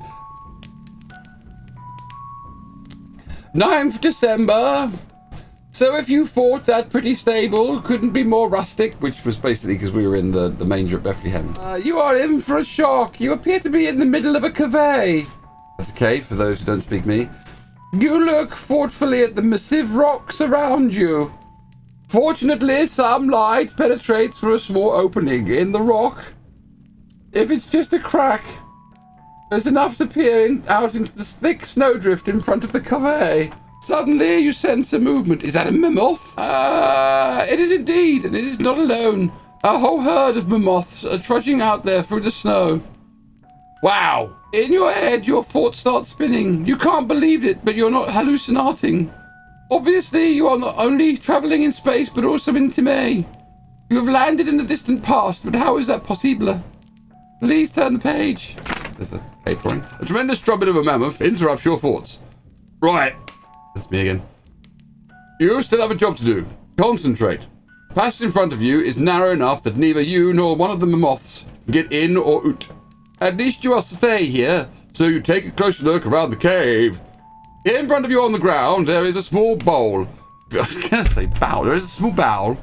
Small bowl filled with a red berry mush, possibly some kind of primeval pigment.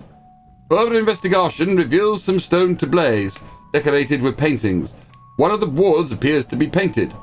Apparently, someone who was here before, you, spent a lot of time observing the creatures outside. Not bad artwork at all. You wish you had that kind of talent. Odd that the colour still looks so fresh, though. Open door 9 now. Behind it, you'll find 8! 8 riddle card. Last time I said that was fucking ages. It feels like there's a lot up there. Inside on the floor, there's the red pigmente. There's a leaf with dots in it in a colour. Then on this wall, there is a mammoth, Satan cow, and old man stabby. And they've got the numbers 1, 2, and 3 next to them. In the background, there are many mammoths, and that's just a wall, and that's just a ceiling. Basically, on this wall, there is a number 1 with a mammoth, a number 2 with a what looks like a bull, I guess. Number 3 is a man with a stick. On the floor with the red paint. Clue number 1, please. Okay, that shows the mammoth, the devil cow, and the old man stick stabby around the fire. And I don't know if the positioning of the... So, like, the sun is in the middle. There's a different shade, like sunny. Oh. Let's do that. Number 2 has the sun at the start lit up. And then we've got old man stick stabby at the top. The mammoth and the devil cow. There's a fire, there's no devil cow. No devil cow on that one. Then the sun is at the end. Well, you get the idea. You can see what's going on there. It looks like I just got to put them on the stone and then probably draw, like, sort of. So you get the idea. They're all different and the suns are in different positions. I guess there are 8 because there are 1, 2, 3, 4, 5, 6, 7, 8 suns in, like, as I say, different positions. I would imagine that we have to put them on this. Do we have to draw them on or something? And then, like, make a shape out of each one of them? I guess, maybe? Like we did with the join the dots thing, but do we have to do them in order or what? What order are we doing them in? We did them in clue order, or should I put them in sun, morning, afternoon, evening? So I just put them in 1, 2, whatever. Yeah, so I think you're right. I think we do... So if I put them in order, because I've got numbers on the back, so I'm going to put them back in number order really easily. So if we start in the morning... Yeah, right, so that's... There we go, so that's sun order, and then it goes up like this. If I do it quickly, it's like an animation. 1 is the mammoth, 2 is the cow, 3 is the man. Mammoth cow man. Oh, wait.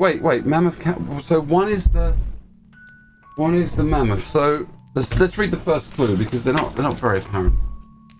Add them together. How do you mean add them together? Oh, that's strange stranger. Standing there, strange cave. Creatures in front of the cave are mammoths, buffalo, and people. The observer has recorded their findings precisely in numerous stone tablets. However, it looks as stone tablets got muddled up. Can you sort them properly? Yes, I think we put them into the right order by putting the sun left to right. I guess I'm supposed to draw them onto the thing. So the mammoth, right, is... I'll do the man. The man is here in the morning. He's here. He's here. He's here. He's here. He's a 3. Right, so the man does this. He goes here, here, here, here, here. So if I draw them together, I get it. See, that's the man's drawing across the course of the day. It is a 3. So, okay, this is actually reasonably straightforward. So man is 3. You are there. Mammoth. Mammoth in the middle. Mammoth over here. What? Mammoth down here. Mammoth over here. Mammoth here. Alright, okay. Mammoth, mammoth. So mammoth goes like a 6. Mammoth is a 6. Buffalo is a 2. Yeah, buffalo is a 2. Buffalo goes like this, basically. So that's buffalo. Buffalo is a 2. It's not a colour puzzle. I don't even need your help stream.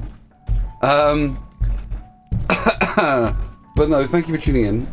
Mammoth, buffalo, man. So it's 6, 2, 3. 6, 2, 3. Thusly into the decoder. And we turn it over.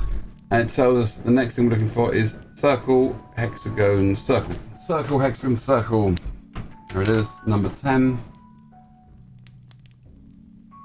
Number 10. 10th of December. Luckily, you find the next door pretty quickly. The lock pops open, but the door is jammed.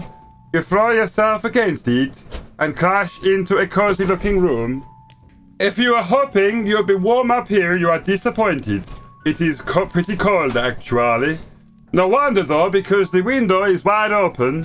And what is that strange construction over there behind the windows with the pillows? Oh dear. But all of that is forgotten as you see a desk in front of you containing large inkwells and a few quills. Next to it is a large book. You quickly check the cover. Of course, it is not golden. That would have been too easy. You open the book. I mean, I've been happy with easy. But there we are. It seems to be some kind of manuscript. And the idea occurs to you. You take a look at the table of contents and your suspicions are confirmed. They are beautifully written in order from top to bottom. All of the famous stories and fairy tales of your childhood. Can it really be? And we got like a little bit there of Grimm's fairy tales, and that is definitely in a weird colour thing that I'm gonna need your help with. Stream! You rummage through the papers and find the letter signed Grimm. I've changed my voice. I wasn't enjoying Skagrid. Skagrid. Skagrid. Wow.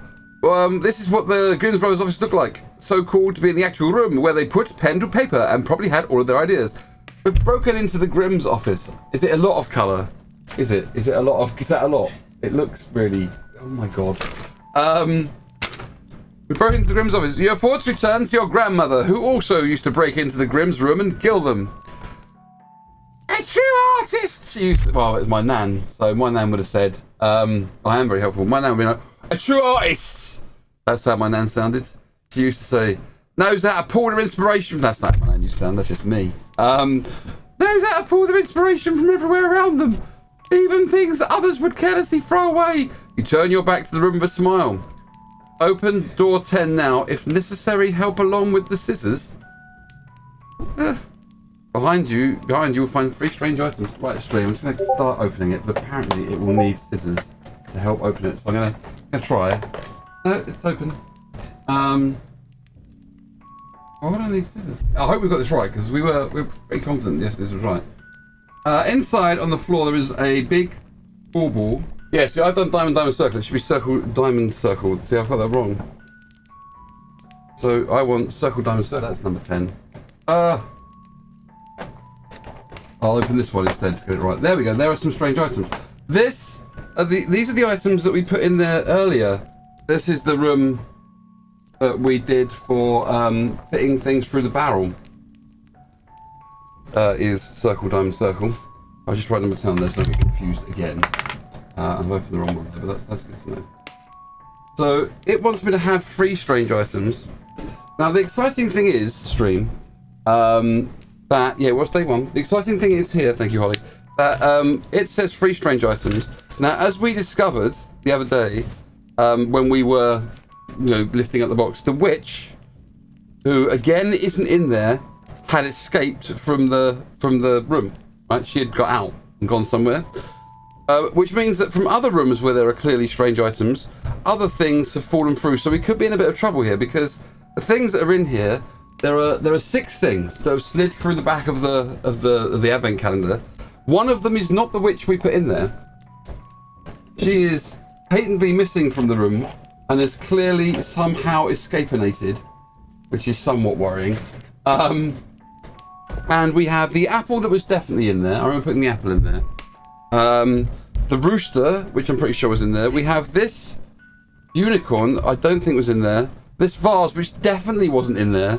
This button that definitely, there was a load of stuff that definitely wasn't in there. Okay, so we've got a witch. So it should be a witch on a broom. You have to try and imagine the witch on the broom because she is escapinated. And I'm going to put these things in a box because clearly they're needed later and have got out. Yes, it has indeed put me into your buggered mode. Okay, stream. I need you to use your powers of imagination. It is what I get for saying it was easy. We have an apple, which I believe is from the famous fairy story, Apple Man and the Magic Worm. We have a cockerel, which I think was one of the things that was in there. It's either one of the... oh, God, I don't know anymore. Don't know. I'll tell you what. I'll do. I'll go back to the help book and I'll look at day 1 because that should tell me what I was supposed to have put in there and then I'll remember. There was definitely a witch. There was definitely the apple. Right, it's the apple, the rooster, and the witch. Right, gotcha. Okay, cool. So there's a cock, an apple, and a witch. Right, cool. So the witch on the broom, big nose, and we've got to relate. Somehow that's got to work up to these names. So take a screenshot, stream, and put that somewhere. So Snow White. Yep. Hansel and Gretel for the witch. Jack and the Beanstalk for the rooster. Where's Jack and the Beanstalk? See, the weird thing is, are those like yellow letters? Because if they are, I can't read them. Yeah. Rapunzel says Rapunzel. No white. The Fuking. What's the Fuking? Fuking. To Pied Piper. Oh my God. I can't read these. I just can't read them. I can read them here, but I can't read them mirrored in the thing. Okay, everyone. Everyone's shouting things at me. What does it mean? It says, if necessary, help along with scissors. I'm really hoping that I don't have to cut any of these out from the Grimm's fairy tale thing. So we've got a load of bits and pieces. They're in different colours. The room inside has got, so there's what looks like feathers on the floor. There's a 4-poster bed. There's the Grimm's fairy tales book. Nothing on the ceiling. There's feathers on the floor. Brementown musicians had a rooster. So we're identifying the following stories then. So I'll get a pen and I'll note the stories. So we're saying Snow White for the apple, right? Which we're saying Hansel and Gretel, and the rooster we're saying the Brementown musicians. Is that correct? Is that what I'm getting from you guys? Yes. Yes. Yes. There's some yeses. Sounds good. Sounds good. Right, so those are our 3 stories and we're definitely agreed on those. Okay, right, so these are the things that these are the 2 things we've got. And I note that these are probably different colours. If they are, if this is the clue, our problem comes from the fact that the witch isn't physically with us. Purple and blue, right, so... And there are purple and blue in there, right? Snow White is the apple. That's, yeah? What do we get from Snow White? Can we see? If we go with that? I'm guessing it's colour based. The only thing I can see on there is on the things that we find is the backs for the colours. Otherwise they're multicoloured. So that's no. So that's one. Right. Okay. Cool. Right. We're good. We're good. The witch is going to be problematic. Stream. Okay. The apple. Done. The rooster, which we are saying is purpley. and is the Brementown Musicians. Give me a number, guys. Give me a number. Can we see it? Yeah, can we see it? Can it come into focus? Give me a number. Somebody that can see the color purple. N. You're telling me that in the Brementown Musicians, the only two letters that are purple are N. Well, I'm not very good at this, but I'm absolutely certain that that letter there is purple. Bill, we need you. So the colors are saturating on the screen. Can you tell me in this sentence, the Brementown Musicians, we believe that N and that N, what other letters in there are purple? It's okay. Bill is telling me that it's, well, the N, the N, and the E are definitely purple, he's telling me. So like, I'll circle the letters that we think are the ones. But if you look, we're thinking these are purple. So we reckon it could be 9. Right, so we don't have a witch. Hansel and Gretel. We've got to try and work out. Hansel and Gretel. Are any letters there jumping out at you? Green. Do the green letters make any numbers that we can see? Actually, I can see them. Does the green make 3? That's handy. Right, okay, so green makes 3. So we're saying it's 193. I messed up yesterday's one as well. 193. I blame it on being tired, of course. Circle, square, Y. We're looking at circle, square, Y. Is there a circle, square, Y? There is. Right, I'm just gonna double check with you guys. This is circle, square, Y, right? This one here. This is day 11. It matches our. Yep. Okay. That's day 11. Woo. So, 11th of December. It looks like you have returned to the modern age. You walk through the next door into what looks like an old garage. The small room is crammed with all kinds of technology. Computers and monitors are everywhere. It seems like a computer tech has let off some steam here. They seem to be working on a new computer system. You take a brief look at it, but only understand the basics. You bite into the apple that you took with you from the Grimms. See, now there's a worm sticking out of it. And the first thing I say here is, oh, I'm an imbecile, because the worm is this big, the apple is this big in the thing. And the worm is like this big. I didn't notice this. A moment later, you spit it out again. Ugh, there's a worm in it. That's because I'm from London.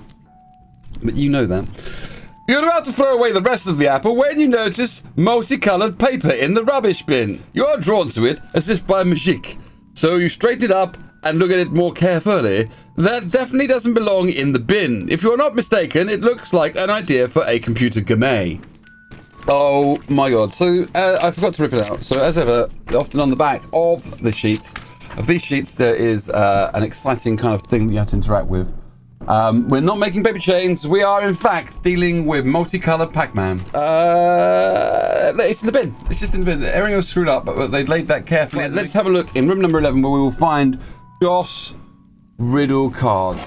Right, we have 2 cards, and inside are 3 computery maps there. You think you can see that? There's like a way to go, another way to go, and another way to go. 1. The year is 76, it seems. The room is full of old machines. Here, Techie Steve has drawn on paper, a game he might develop later. This game just wouldn't work at all, so he screwed it up into a ball. He did not screw it up into... Look at that. That's not screwed up into a ball. But if you look, you'll surely find this product of his genius mind produces a code. Just look with care. That's in bold. To find the answer hidden there. Here... Oh my fucking Christ, is the code. Does anyone have any initial thoughts? Right, the word code gives you the... I think you're right. I think Holly's right. The word code gives me the order the colours go in. That makes sense. So it goes... Can you tell me what colours they are? Oh, you told me that. Orange, green, purple. Is that right? Is that what you're going for, Holly? Purple, green, orange. Purple... The word code's purple, green, orange. Right, purple, green, orange. Purple, green, orange. So tell me, guys, if I'm looking at... For this colour, this one... Judging by the fact that it says... look with care, perspective is important, blah, blah, blah. I'm looking for this colour here. And I'm looking at it from this direction up. is there a pattern there that shows me that colour? I think, because I'm saying that because there's a load of them along the bottom here, I think. I feel like that's the start of a number or something. So I'm going this way, then up through this dude, to this dude, to this dude, to this dude. Yeah, I'm right. We're right. Thank you very much. This is correct, I think, because that looks like a number, right? I think that's a winner. Yes, we are correct. So if that's that way is that way is, so this end is this color. This one here. We need to get better at this. Okay, yeah, I think that's a number as well. That looks like a number. If I go, that's a 5, is it? Or is that an S? Or is that's a 5, right? Just purple to go. Purple next. Purple next. Purple next. Purple next. Purple is that one. Oh, that's easy. I think there's a big line and line. Yeah, that's a 4 because it crosses itself. There's a 4 in there. You can basically see it with the way that the big line of them, because it's the darkest color, so it's easy for me to tell what it is. But the big dark line across the middle makes it a 4 basically. It's 4 to 5 is what we're hoping. Okay. Jesus, what is with color puzzles? 4 to 5. 4 to 5 is moon. The hexagon moon. Moon hexagon moon. Moon hexagon moon, number 12. 12th December. Well, no sooner have you entered the next room than it occurs to you that in your hurry you forgot to throw the rest of the apple in the rubbish. I've still got this fucking apple. I've had this apple since day 1. This is a 12-day-old apple that had a worm in it, that I then posted into a room and left there on the floor, like open and to the world, for 11 days, 10 days technically, well, 10 and a half. And I got it out and I ate some of it and went, oh God, there's a worm in it, and spat it into the bin. And now I've still got whatever's left of this apple. Too late now. I can't possibly throw this away. Hopefully you won't give the techie from the computer garage any weird ideas. Oh, because worm is a gas. But where have you jumped to now? Fascinated, you let out a whistle. Go whistle into the world. And there's a little referee's whistle. Off it goes. Fascinated. Done that bit. Is that a real letterpress with actually movable letter types? And it's going to be some kind of word puzzle. The way this journey has gone so far, you wouldn't be surprised if it was a very specific historic letterpress. Yes, indeed. You are suddenly sure that you are in the workshop belonging to none other than some Gutenberg fella. Anyway, where was I? Wow! Fascinated, you look around. In front of you is a type case, and on the floor there are various misprints lying around. You'd love to print something yourself, but the machinery looks pretty complicated. Shouldn't there be a few finished books here? Hopefully Santa Claus's golden one. Well, it can't be, can it? 'Cause it's day 12. Overly hopeful me. Hopefully, say you've done that bit. But there are no bound books here. The whole left wall is dominated by a huge shelf. I dominate you, left wall. I am a huge shelf. You will respect me. Whose compartments are almost all empty. One of them holds a conspicuous frame containing the image of a quill pen. See, now I didn't take any of that in, so I'm hoping you guys did. I just imagine there are clues, but I wasn't paying any fucking attention at all. How odd! That must mean something, but for now, you keep looking for clues to catch the mysterious thief.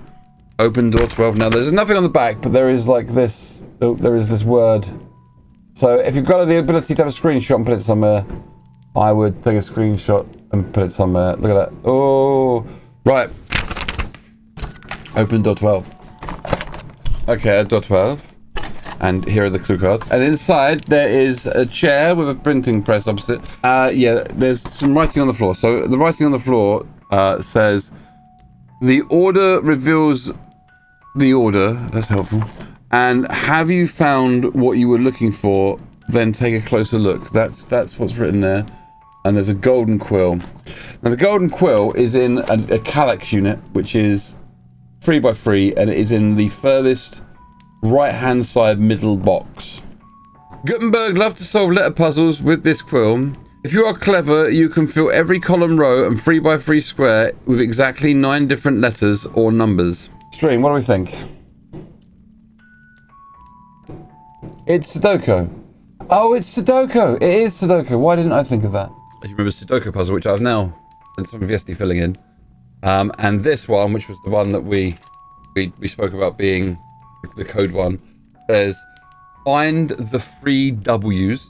Now, this took me a little while to work out what it meant was these W's here. And then if you go back through the things, which I can't bother to do for the pages now, you will discover that they are on like the 6th, the 11th, another one. And anyway, we got to this rule here, number 13. The 13th of December. There it is again, that strange feeling that has come over you several times this night. It's as if you recognize something here, but what could it be? The room you have now entered is a chemical laboratory. As soon as you realize that, you feel uncomfortable. And not just because of the large poster on the wall. Granted, the periodic table of elements brings back bad memories of your school days, but that's not it. You've learned since that science is cool. I'll point out that I thought science was cool when I was at school. I don't know why anyone would think that it isn't cool. No, your discomfort comes from being in this lab not long ago. Apparently an experiment went badly wrong here. It looks as if something may have exploded fairly recently. The floor and walls are riddled with enormous cracks and glass shards are scattered on the floor.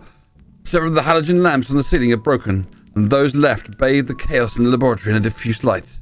Even the digital clock on the wall seems to be broken. If you look closer, it has indeed stopped, and only part of the LED is still intact. And what is that stuff over on the table? Could these brightly coloured petri dishes be the cause of the catastrophe? There is no one in sight to ask. You keep looking around. Finally, you find there's a couple of sticky notes on the floor. You pick them up and take a closer look. Open door 13 now. On the door, you'll find 4 riddle cards. Okay, 1, 2, 3, 4. This is our door. And inside are some cards. Okay, there's loads of stuff. Okay, on the floor, okay, on the left-hand wall is a clock which says, so this is what it looks like. So those, like, obviously we had to fill in the numbers on the clock. And it could be 888. Obviously it's not 88 because that'd be silly. But it could be 5. It could be a 2. We're not sure what the numbers are yet, so we'll probably have to work those out. On the opposite wall are a number of potion bottles or whatever. Buttons. Fuck knows. There's some stuff and a microscope. They are, of course, all different colours. Yeah. Tiny different colours that we can't. That's fun. And then on the other wall is periodic table, which you can't really see properly, and the poster that, like, even I can't make out. I'm here. Right. On the floor are some footprints that lead from the clock to the table, and they seem to be luminescent. Let's see what the clues say. Right. So K1, 2:15 to 4:45 a.m. Samples analysed in the laboratory. Professor Erwin Katwich, team leader. Whoa. K2 says 5:20 a.m. to 6:10 a.m. Halogen lamps changed in the laboratory. Also getting some times here. On focus. That's written by Orion Fleege, facility manager. K3, 7:55 a.m. Message. One of the samples has exploded and destroyed parts of the laboratory. Luckily, nobody was in the lab at the time. It's still unclear exactly when the explosion took place. Dr. Jana Chinsky, chemist. Oh, I've thrown that. I just hurled that across the room. No. Come on, camera. You can do it. There we go. And then, of course, finally, 9:28 a.m. The investigation of samples from the laboratory has shown that the blast took place more than 3 hours ago. That's written by Flindley Flan, a teacher at Williams School. That's by Nicola Russell, Factory Fire Service. So, OBS, we're going to have to work out, nothing on this, this is just blank, work out when the explosion took place, based on the thing. So time is before 28 after the bulb was changed. So we're going before 6:28. So it's after 6:10 because 5:20 a.m. to 6:10 a.m. halogen lamps changed in the laboratory. So it's post 6:10. The explosion hasn't happened. So we know it took place more than 3 hours ago. More than 3 hours ago. So as Neil says, before 6:28. So 6:27 or below. Right, so it's 6:11 to 6:27. That's our time window. Okay, so I guess if it's between 6:11 and 6:27, all we've got to do is fill in what it could possibly be. And immediately looking at that, it looks like the only time it can physically have been is 6:22, I think. It's got to be. It's got to be 6:22 because it is after 6:10. That means the second number's got to be a 2 because it can't be a 1. And the third number, if it's before 27, it can't be anything. Oh, it could be a 5, maybe? No, it can't be a 5 because the line's in the wrong place. It's got to be a 6:22. Gotta be. Gotta be. I'm with 6:22 stream. 6:22. Oh, they're all the same. It's a load of hexagons. What a load of hexagons, stream. What a load of old hexagons. That? No, that's a circle at the end, maybe. That is a circle at the end. That's my bad. That's 2 hexagons and a circle. Oh, what it is, stream, 2 hexagons and a circle is the one that I wrote 10 on before. So 10 is now 14. I think you already opened that. There are no clues in it. Yeah, it is hex circle. So 14 is there. So 14th of December. That's today, by the way. Yeah, I can do this. I've got time to do this. Oh, unpicked. Oh my crap. Maybe I don't. Jesus wept. Look at the back of this sheet. Look at it. Look at it, stream. Look at it. Look at this. Look at this shit. What the fuck, stream? Okay, let's have a look. 14th December. This time the door leads you into an ice cave. What a sight. The ice sparkles and glitters in the weak light. No! After the oppressive chaos of the chemistry lab, this scene is overwhelmingly beautiful. Someone, apparently a gifted artist, has distributed numerous ice sculptures in the cave. Among them, you see a tree, a fez, a pair of ice skates, and a Christmas ornament. No! You are hit by a wave of Christmas spirit. As you walk around the ice figures in amazement, you find a hidden chamber behind one of them, and in it is a huge mountain of gifts. Great! Who are they all for? And who has put them here? Temptation is great to open one or two, but the golden book takes precedence. You can't find another exit, so you go thoughtfully back to the ice cave. And look, there's a picture of a lamp and a fucking word puzzle. So we might be able to do this as quickly as we hope, but we don't know. And there's the thing. And as we know, there are no clues in here because we opened it before. But there is indeed like an ice hippo, which is in the mood for Christmas. An ice, whatever the fuck that is. I don't know what that is. A sleigh. On the floor is a bauble. There's a Christmas tree, some Christmas skates, and a unicorn. All very Christmassy. Now, immediately my thought is that we have to write the words of the things that are in the room into here.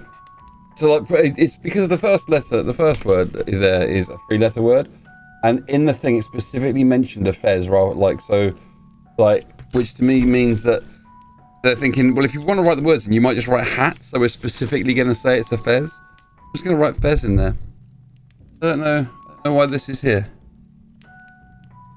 I think the lamp means something. Right, okay, what else have I got?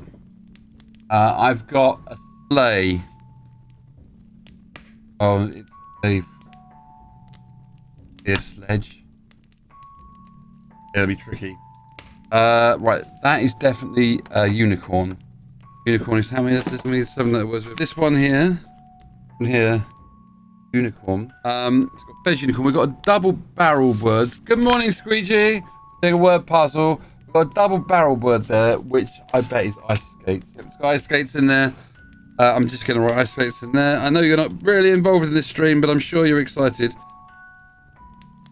I've got a 4-letter word. So in there I've got a hippo.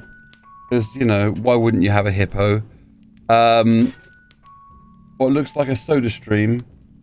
A sleigh, an ornament, a unicorn, ice skates, Christmas tree. I'm gonna go with tree. I'm gonna go with tree. Feeling tree. Tree is more festive than soda stream, right? The next one is 5 letters. Of course, I'm saying that. 5 letters. So it's festive. It's saying it's festive. The only 5-letter word that I can see in here, if we go with its shortened version of its name, is hippo.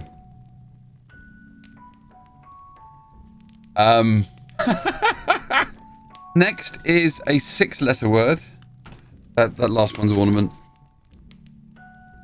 I can see how this game works now. And the only thing left in here is the sleigh,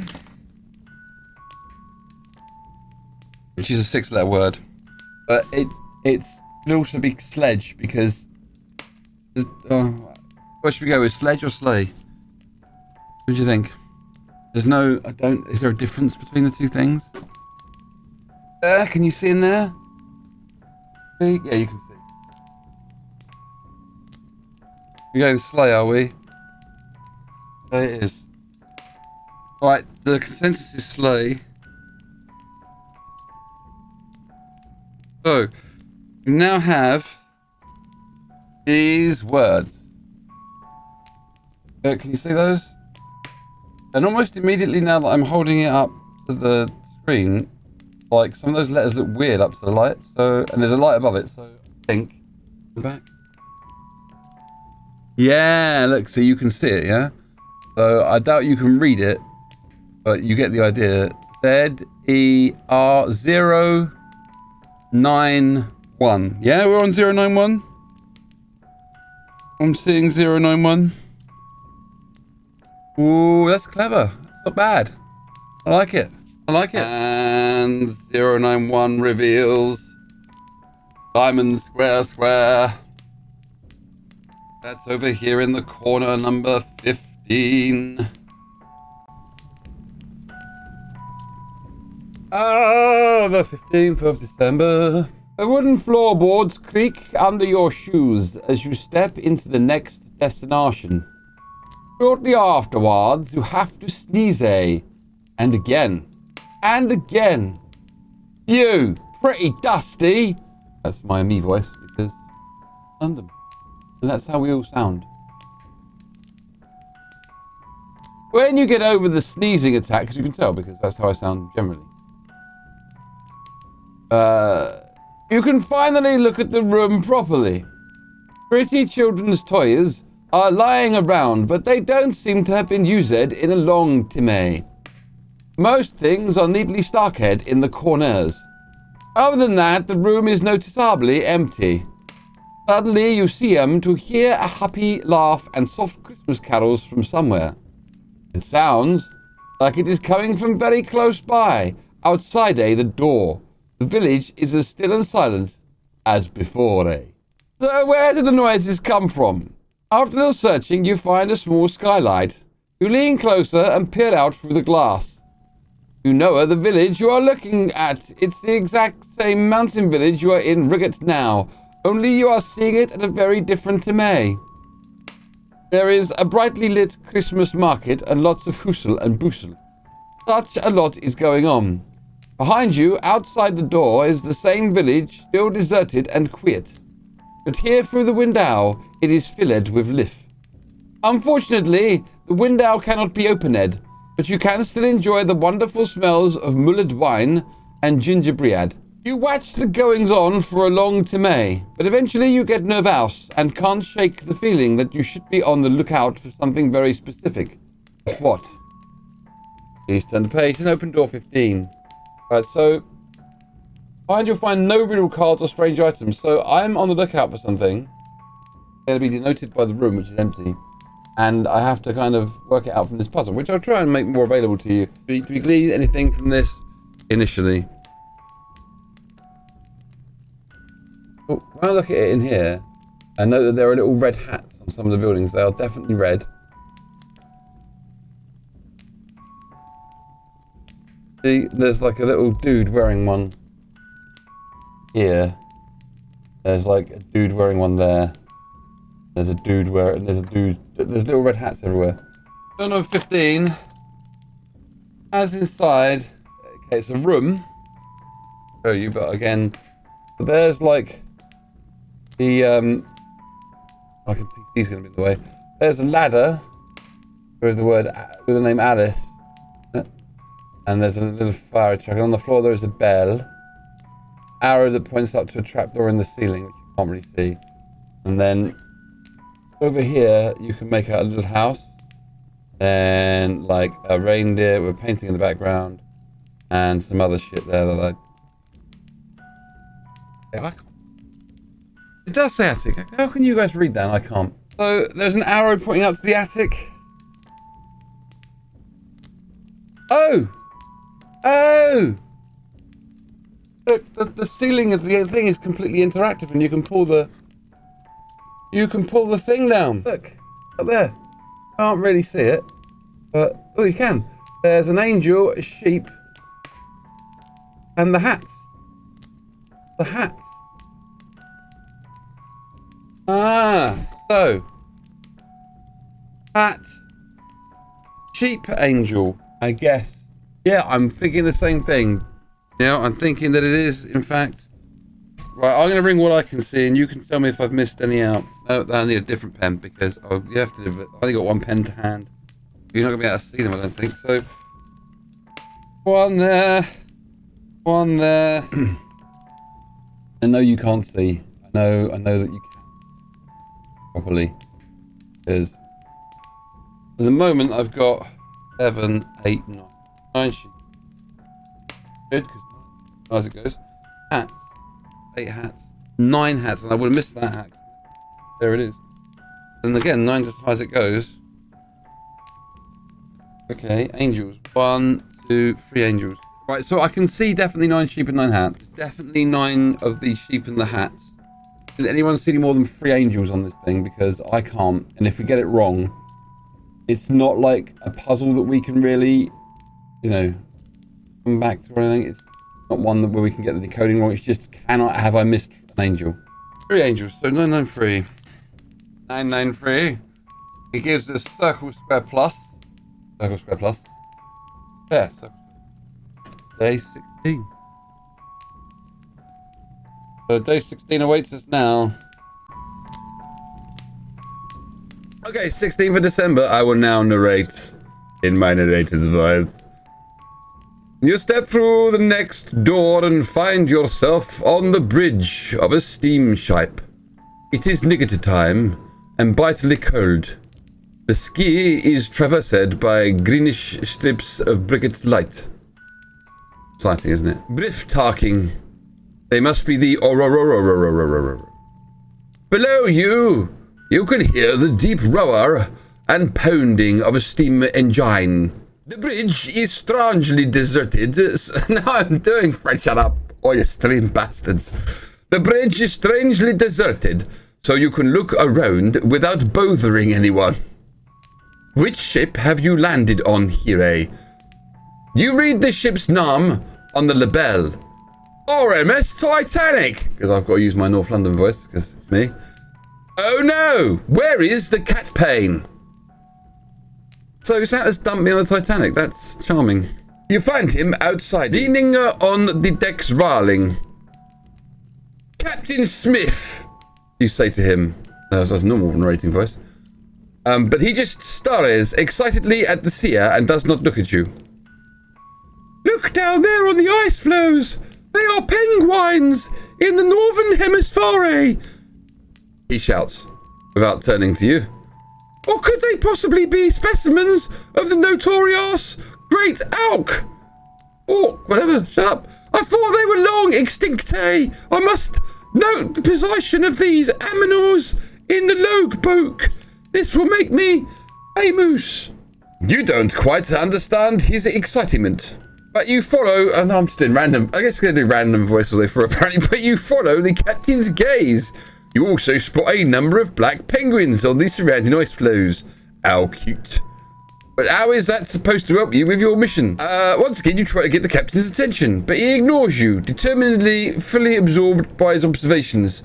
So instead, you turn to his notes, lying on a small table close by. Right, so open door 16. Behind, you will find one riddle card. There's nothing on the back of this one. There is one card. Oh, for fuck's sake. So immediately, I'll read the card in a second. You can see that there are like penguins playing about, right? And they're like in the shape like the clock was in the previous one, if you saw that one. But it's like a digital clock display that you can basically just about make out there. And I'd probably have to fill it in and get numbers again. Ice flow, nothing else, just the 3 different penguin block. The clue says, the captain's personal records. Incredible. Penguins sighted today, it's a bit French, it's a bit English. Penguins today sighted in the Northern Hemisphere are extremely rare. I must recall this discovery. And then he's got this little thing for us to write on. Now, I'm guessing I have to put the positions of the penguin on this card, I guess. So, like, so far, I've done 2, and we're getting this kind of shape appearing. Okay, so that's it. That's the lines I filled in. If you look at where the lines aren't, does that make a number to you? I think it's 367. I think Matt's completely right. I reckon that is the clue. 3, 6, 7. So 367. And then out of the top we have L diamond diamond. Upside down diamond. L diamond is this just over here in the corner, which would be the 17th day. Oh my god, it's nearly here. Ooh. 17th December. Armed with the next code, you are back in the mountain village. With it, you find the next door, open it, and you're on board again. Whoever the thief, whose trail you are following may be. But yesterday, like, we helped to sink the Titanic, so that was obviously what he's talking about being on board. He suddenly appears to have discovered his nautical streak, but the difference to the Titanic, which you sunk yesterday, could hardly be more striking. Striking because you killed him with an iceberg. This time, it's a much older sailing ship. The air is lovely and warm. Everything around you looks idyllic. Wooden planks creak, sails rattle, the light breeze, and the sea shines azure blue. This better not be a colour-based thing. In the distance, you spy a few lush palm-covered islands with beautiful beaches. Brightly coloured parrots flutter through the air. It sounds like it's going to be colour-based. Your curiosity grows. Which ship have you landed on this time, and will you find the golden book here? After a short search, you find a desk with all sorts of notes on it. On the piece of paper, you finally discover the name of the ship, the Santa Maria. That sounds familiar. If this is the case, then the notes in front of you are unlikely to be written by anyone other than Columbo himself. I'm saying Columbo because I think the guy in the Mac's better than Columbus. Giving him a much better person to, like, go sailing with. A grin spreads across your face. You're beginning to enjoy this adventurous journey. The things you're experiencing are so cool. If Christmas wasn't at stake, you could happily follow the thief's trail forever. But of course you can't disappoint Santa Claus. I can, and I will.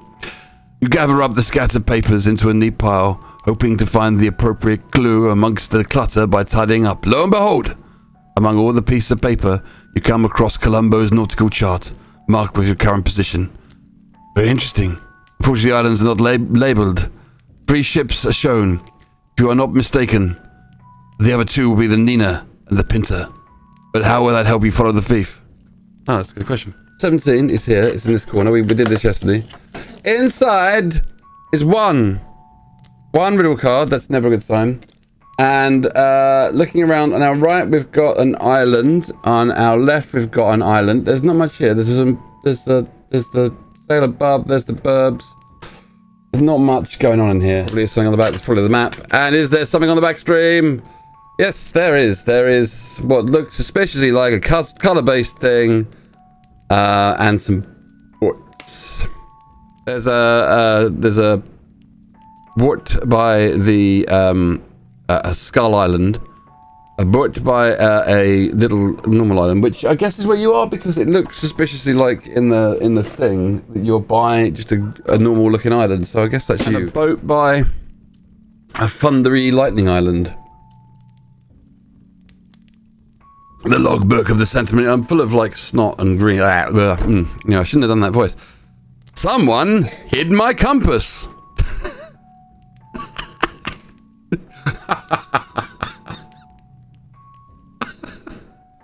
Sorry, that's outstanding.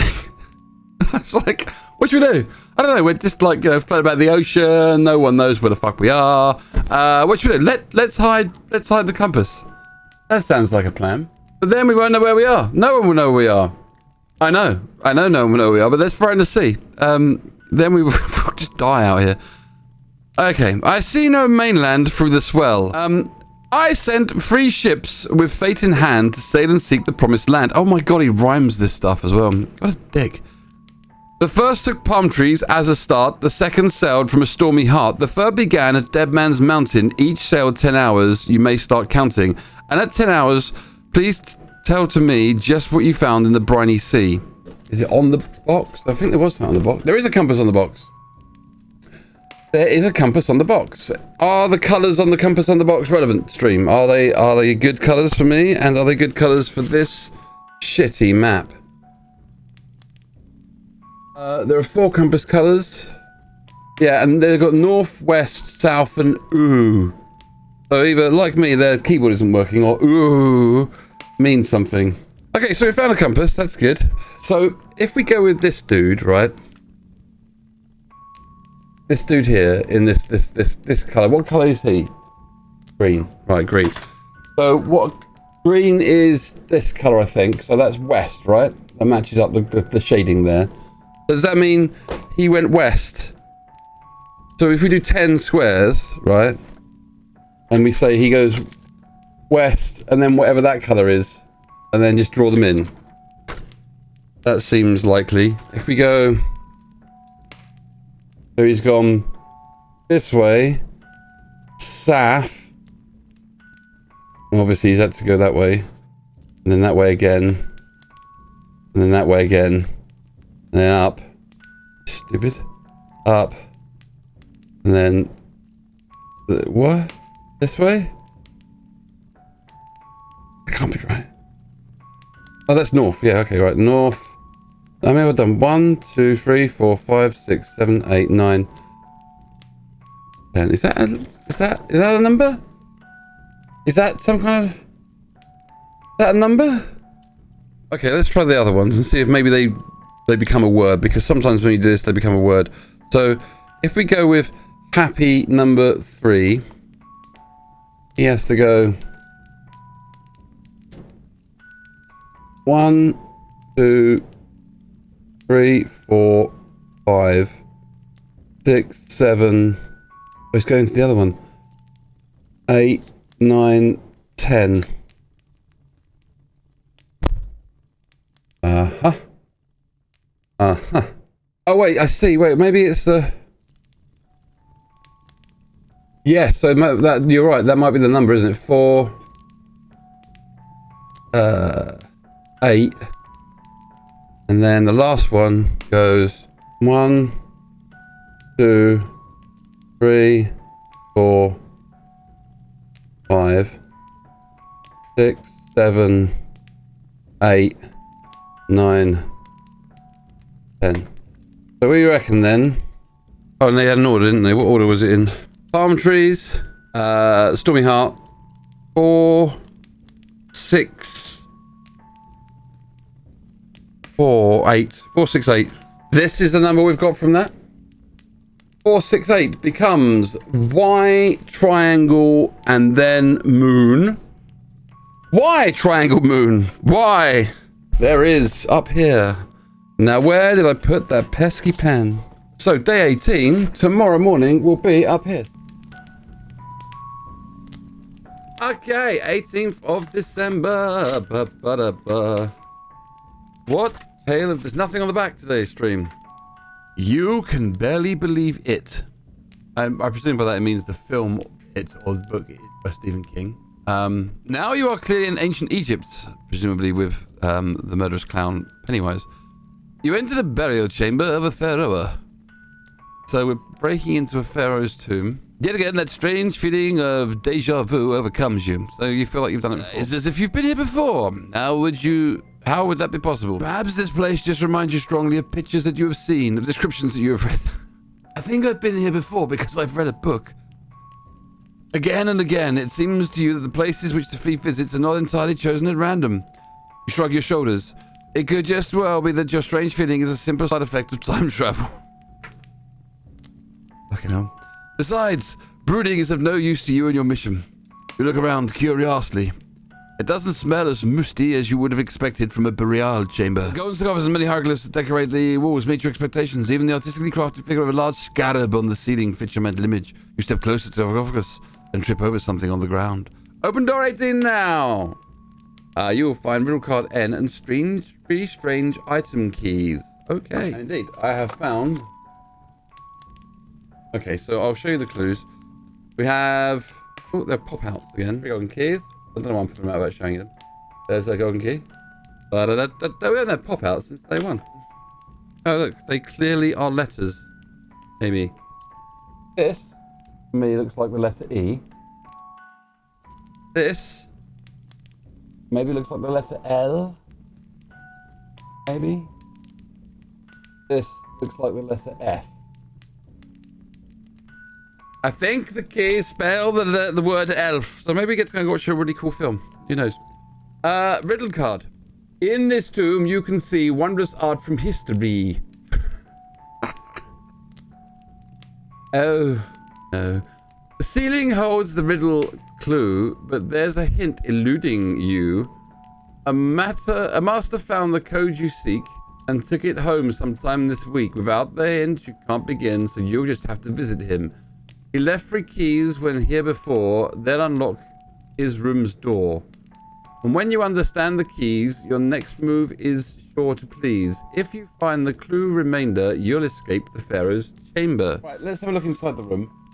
I'll describe first and I'll show you. Okay, on the ceiling is like a puzzle map, like a computer, like an old circuit diagram from the 80s. We have that earlier as well. I'm just looking in this room. So on the ceiling, which I don't know if you're going to be able to see, there you go, is the circuit board, which I'll try and draw for you in a minute.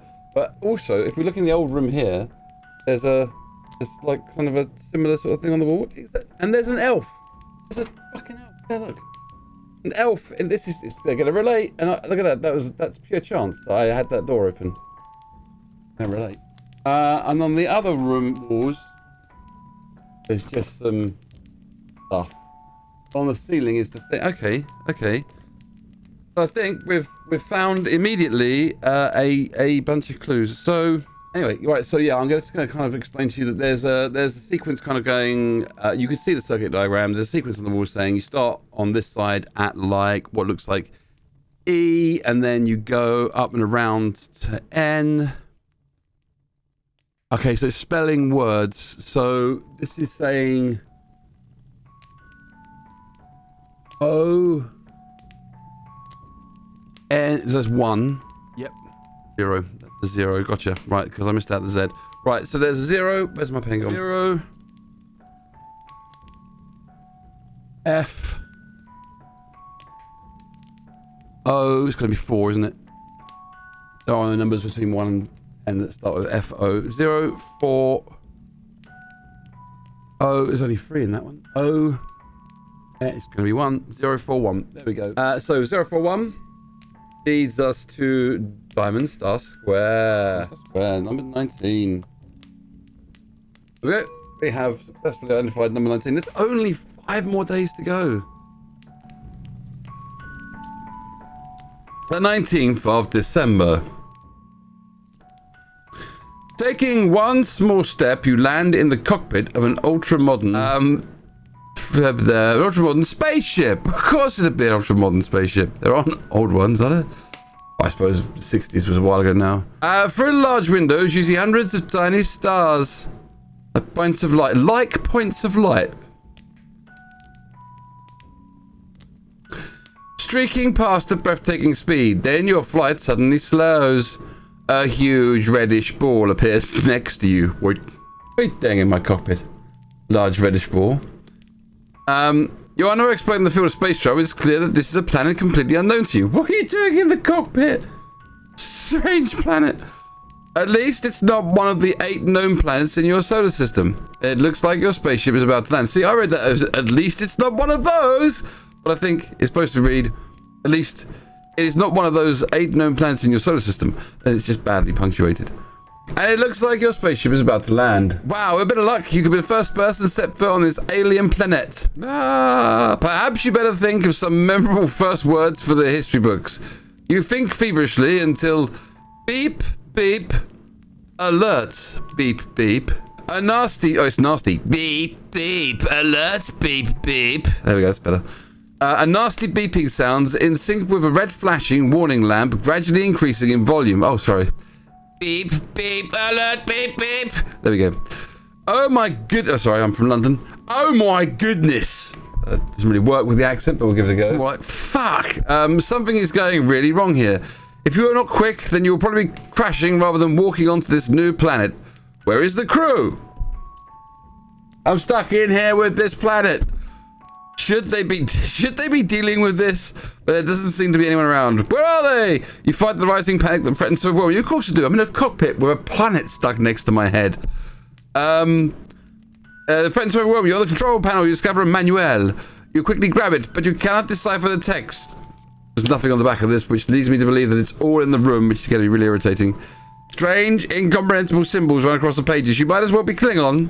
There might as well be. I can read Klingon. That'll be fine. It better be in Klingon. Okay, then you have to fix the problem in a different way. All you have to save your skin is intuition and common sense. And my, of course, marvelous audience. Okay, inside on the left we have restart. And there's a grid which looks suspiciously like the it's the calendar shape. It's like a sequence of doors. 1, 2, 3, 4, 5, 6, yeah, 24 doors. And it would indicate to me that A, B, and C are like this door. Oh, look. Right. So this door's got like a colour puzzle on it. There. You see? Colour puzzle. This door, which is saying it's also a door, has got a colour puzzle. I think that this door here, not the one I'm closing, this door should have a colour puzzle. Well, yeah, there's the end of the colour puzzle just here. Oh, no, you can't see that. There's a colour puzzle on the doors that it indicates. So the middle, I can show you the middle better. On the floor, perhaps. So like on the floor, you can see that there's a grid there, and it's basically I have to like kind of make sure that the door's going the right order, and it will reveal a number to me, no doubt. I'm sure that's what this is going to say. Right. Okay. The clues are like this is it.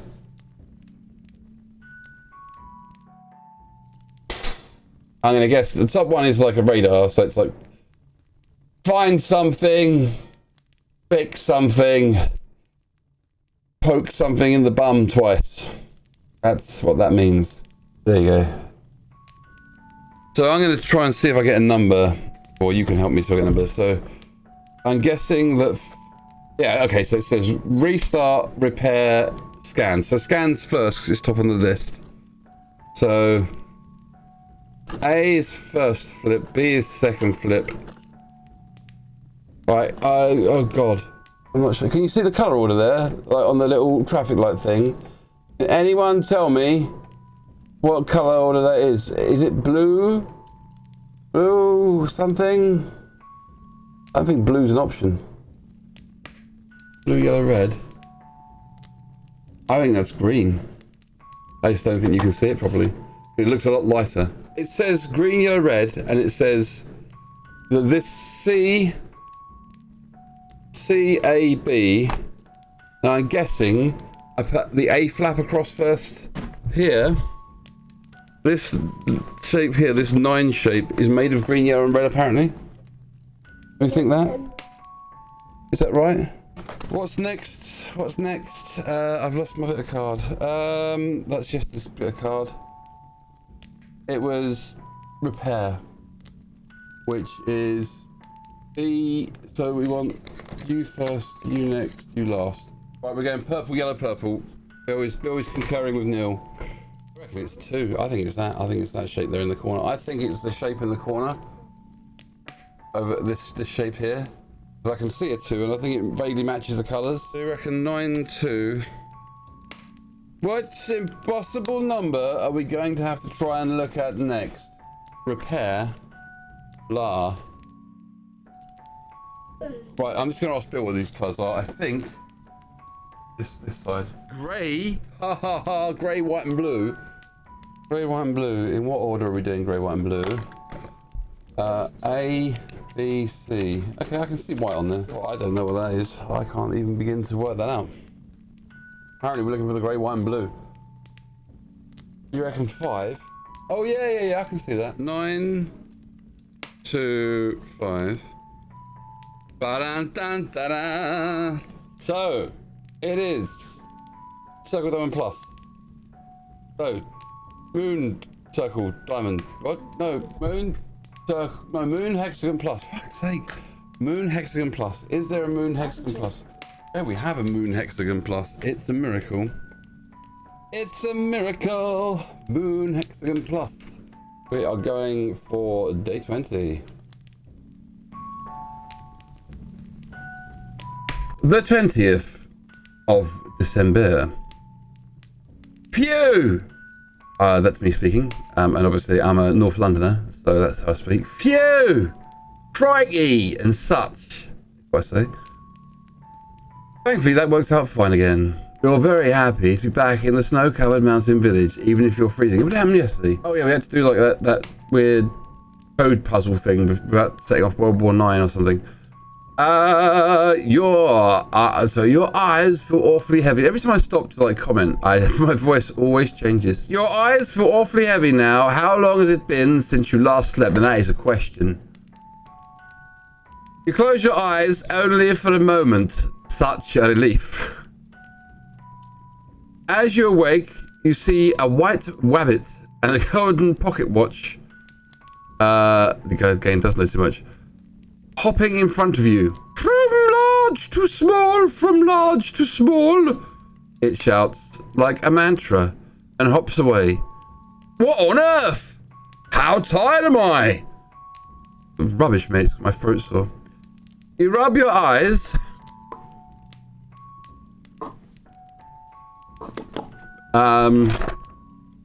It's weird. You open them again and a girl runs past in the direction of the rabbit. You jump up and pursue it. The two run the direction of which you want to go towards a distant door. However, the closer they get to the door, the smaller they seem to become. In fact, they are noticeably shrinking. Even the door toward which they are running is getting smaller and smaller, or are they getting bigger? It is hard to say. You ramp up your speed, but the two have a big head start, and then, in a flash, they jump through the tiny door and are gone. You finally re-edge the door, but it's now no bigger than a hole. No bigger than a hole.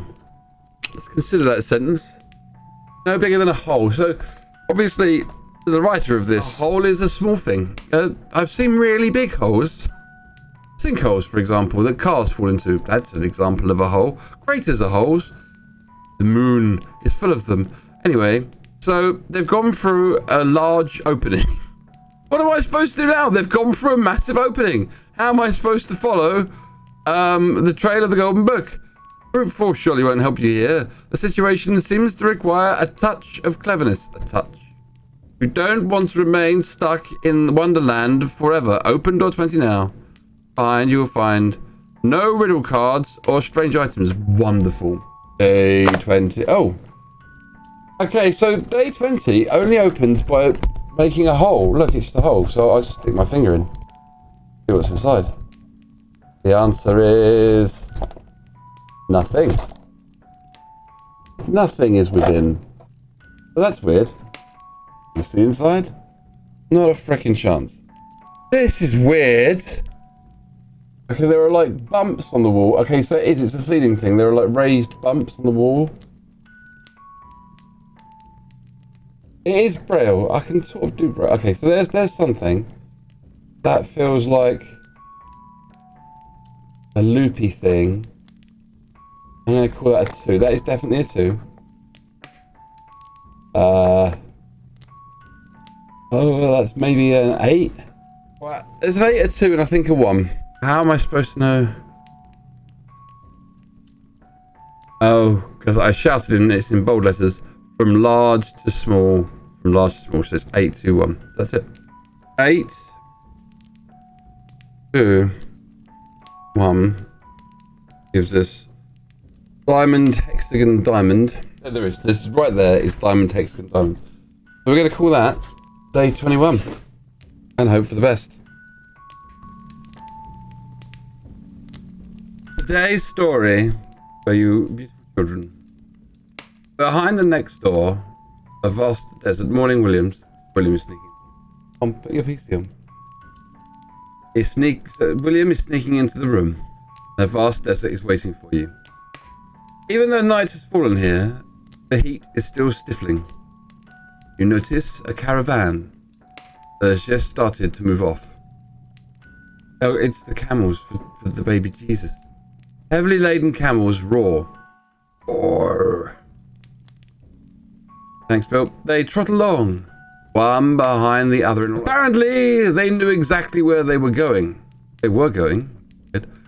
You can make out 3 people among them who seem somehow familiar to you. One of them keeps pointing to a big star in the sky. Look, everyone! A star. This is like the worst wise men story ever. Look, everyone, follow the star. It seems to you they are heading in that direction. They are heading into space, everyone. To the star, gentlemen, on our camels, our magic camels that take us into space. You quietly watch the hustle and bustle. It seems there are 3 groups on the go.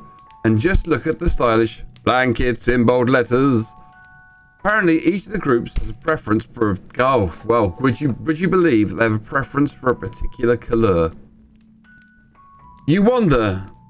I wonder... I could be my bad eyesight about my glass on. You wonder what they might find at their destination. Well, it's going to be that room we were in before. We've been to the danger. A gentle breeze blows a few scraps of conversation over to you.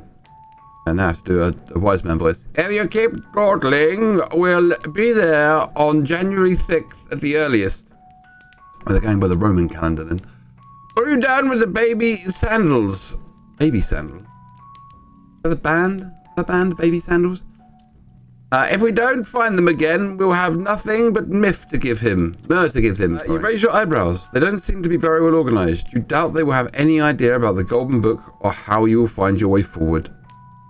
Phew! London accent with a cold. It's pretty hot here and sand is getting everywhere. As you look out for a suitable place to settle down, you find a strange drawing on the ground. That cannot be a coincidence. It looks like someone deliberately drew it within the sand with a stick for you to find. Maybe the thief. Oh, baby shambles. Not baby sandals. Open door 21 now. Behind the door... Oh, there's nothing on the back of this one either. Behind the door, you'll find one riddle card. Key. I don't have to finger anything again. That was just weird. I'll open it up. And we are right, because within we have immediately some camels. And on the right-hand window, there are some camels with numbers on them. The witch. This is where the witch went. Our escapee witch, as I mentioned earlier, has made it into the baby Jesus scene. And wait, yes, there she is. She should have been in room number 10, but no, she escaped into next door into room number 21. We have our escape witch. So basically, in each of the windows, nothing on the floor. We have on the left-hand side, we have camels in one color.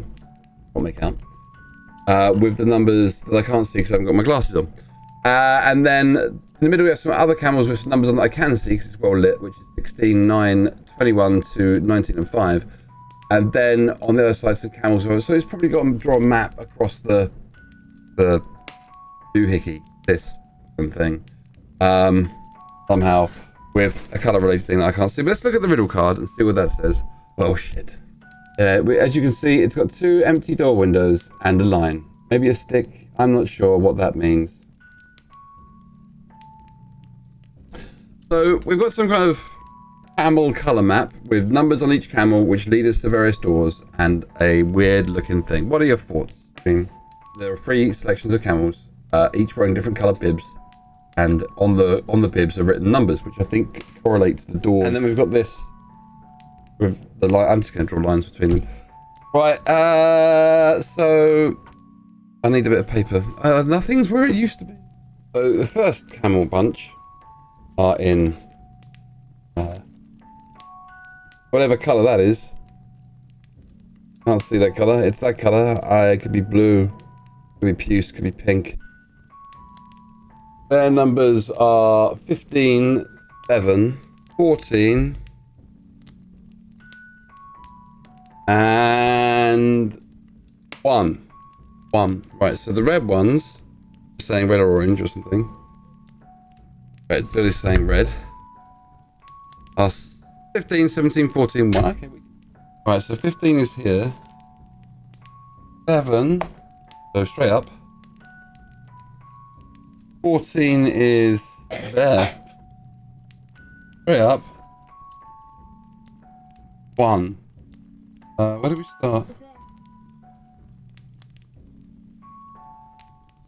So that's that line, which none of us can really make out, but it's there, trust me. So the next number is 16, 9, 21, 2, 10. That was a long one, 5. That's a 1, I reckon. 16. 9. 9. Where the hell is 9? 9 is there. So 16 goes to 9. 9 to 21. 1's the one we're on at the moment. So that's down here. 21 to 2. Who's there? Well, they've got to be next to it, haven't they? I guess. This is drawing it next to. This could be a 6 or something, isn't it? I might have written that wrong. Yes, 10 is 19, because that's going to be a 6. So that's a 6, that's a 1. Right, we've got 18, 3, 11, 20, 18. 3, 11, 20, 18. 18, 3, 11, 20, 18. 18's up there, so we start up here. 18, 3. 3 is down there, so 18, 3. 11 next door. 20. That was 20. 18, 3, 11, 20. That's an O. So it's 0, 6, 1. But if we do them in the order that we found them, it's 1, 6, 0. Or is it just weird and it's 1, 0, 6? Alright, well, I'll tell you what, let's look at the thing. See what it tells us, because it's not obvious at all, is it?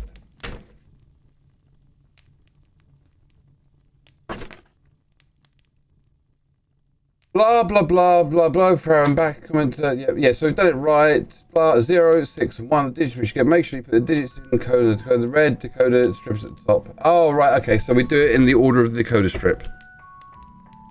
So, again, it's color-based. I didn't even realize that, like, what color they were. 106 is correct. Well, there you go. That's how we should have done it. That was not at all obvious, but there we go. There is no clue on here that indicates that we should be putting the numbers in order of the decoder strip. That's just dumb. But we get triangle plus y. Triangle plus y is 22. 22nd December. You carefully knock the snow off your shoes on the doorstep before you slip on the thick red carpet of hotel lobby. You're going to blow up a hotel, apparently. Because these look like sticks of dynamite. Dynamite sticks everywhere. I think the desert is now pleasantly cold again. The hotel doesn't seem to be very big. Maybe more like an inn. Or maybe we're going to blow up Jesus' inn. This is what your brief look at the key. Oh, yes, I can barely read this without my glasses. I have no idea where they are. Exciting times. This is what your brief look at the key rack behind the reception counter tells you. Where have you ended up this time? You look out of a window of a snow-covered slope. It looks like this would be a great place to ski. please turn the page. There's more writing. There doesn't appear to be a concierge anywhere near the desk, or under the desk. Concierge. Perhaps you should ring the large bell by reception. You step closer, but just as you're raising your hand, a large folder catches your eye. Your name is on it. How odd. You open the folder and leaf through a document that someone has left behind. Open door 22 now. So we've got a big map full of pictures with dynamite sticks on them. And of course, what looks like some coloured flags. Now we look at it, which I can't see at all. So there's black at the bottom. Above black is yellow. Red.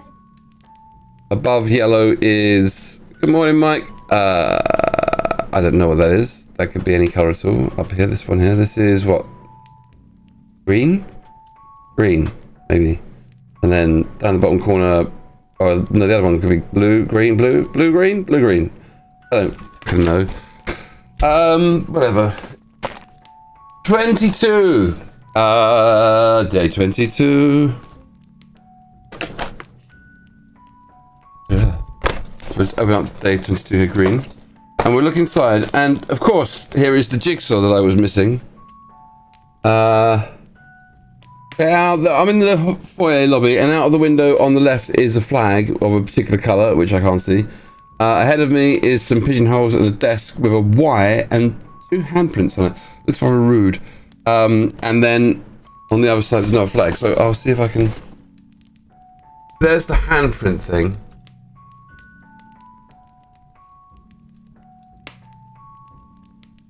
Weird. And then there's a window with a flag for it. God knows what colour the flag is. And then a window, another flag for it. Not sure what colour that flag is.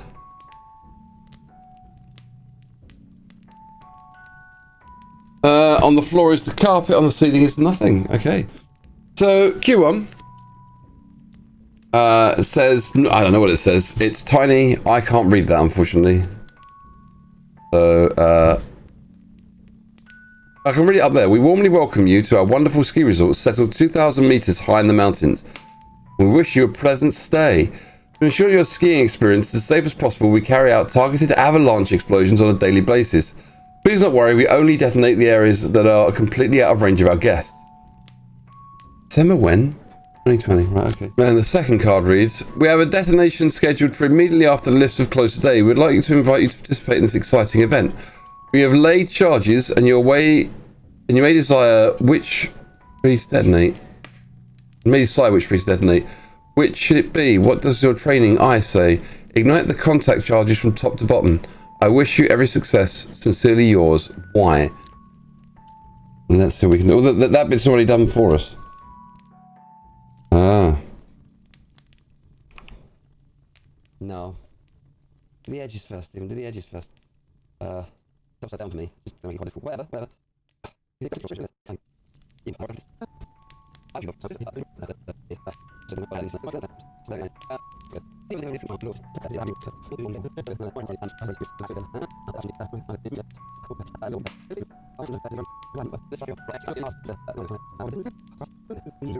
go here, I think. Yeah. Which means that you go. Yeah. Okay, so I reckon that's kind of right, but we've got 3 left over, so I've got to choose which ones to detonate, I guess. But what?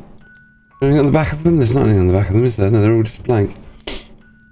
So what does that even mean? I'm not sure if this is the right... I feel like this one is wrong. I feel this one might want to be this one instead. Maybe? I guess we're looking at the dynamite here, and then looking at the numbers. So are we saying? Do we think we're just saying that it's the numbers that are in these corresponding things? So it's this one, 7, this one, 7, and this one, 5. Is that what we're saying? Do we think? Come on, tell me when. When you've laid charge, so which please detonate. Which should do? What's the trigger saying? Ignite the charge from top to bottom. So it's 757.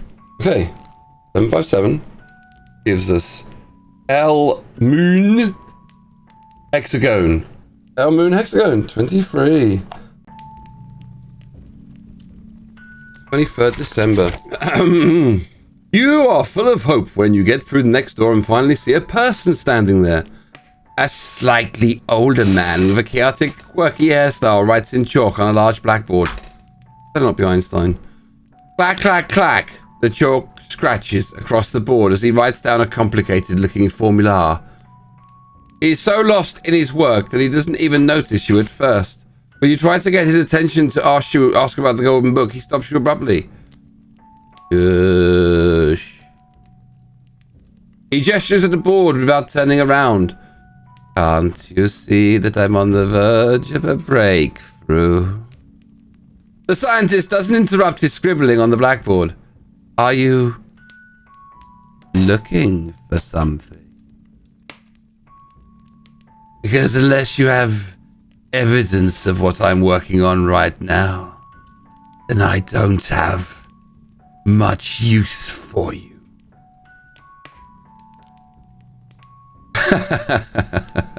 It is definitely Einstein.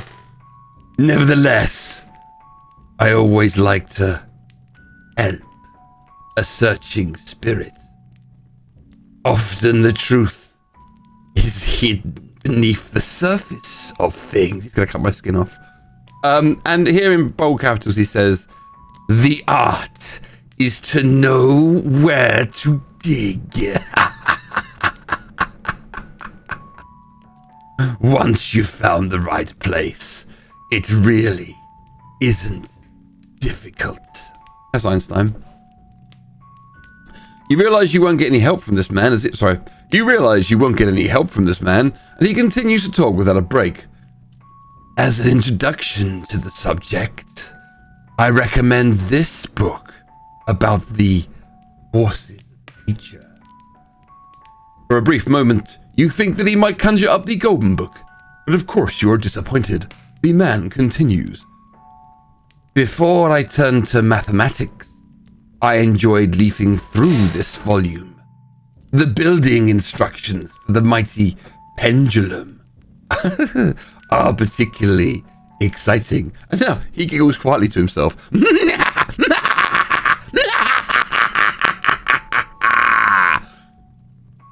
Supposedly, it can help you find everything you are looking for. In any case, you will be amazed at what it can do. But now, please let me keep working.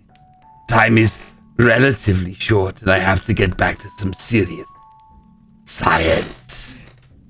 It is probably best to leave the man alone and instead see what you can find out about the pendulum. This appears to be some kind of paperclip. I hope I don't need a paperclip, or there is one in the box. Behind you, you'll find one riddle card, paperclip, and one string. Okay, cool. Kill him. So we'll open day 23. The first riddle is the string and the paperclip are in a bag. Right, so we've got a little Einstein room going on. A diagram with a sun. There's Einstein, there's E equals MC squared. Let's just have a look at this and see what we can do with it. The mighty pendulum, TM. Okay. When looking for a special thing, just give the pendulum a swing. Follow all four tips you see and twist the clip quite carefully. Now tie a string onto the clip and close the doors so you don't rip. Search the village close to ground, then look for what you have found. When you find the spot, don't despair. Look behind the scenes if you dare. If necessary, use force. Okay, so I'm going to make what looks like it's going to be a magnetic lure. And it sounds like they've put like a magnet in the board, maybe? Oh, right, it wants me to do arts and crafts. So it wants me to achieve this. For those of you who know me, arts and crafts is not a thing that I do well. Right, so let's see. Let's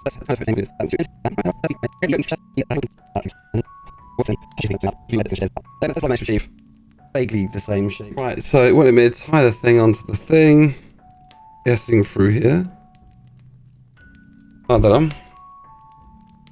Right, now I just need the actual board rather than floating that around there. Let's see what we can show you on here. Okay, let's start up here in this corner. Right, okay, I've started in this corner and immediately... Yep, it's stuck there. Well, it said use force, so I'm tempted to just kind of... Look, there's a thing. there's a thing. There's stuff behind here. Well, that's the magnet, isn't it? That's just a magnet. How? Open the curtain side to the right and look inside. Pull the warning strip and look. Your door is waiting there. Open the curtain side to the right. Okay, there's a number. 07 is there. Okay, so there's the 7 there. Is that it? Is that everything there? Oh, there's a 6 there. I'm just destroying this box though. Just reading the clue again, and like where it's over the thing. The side says nothing to see here. There's a further opening option.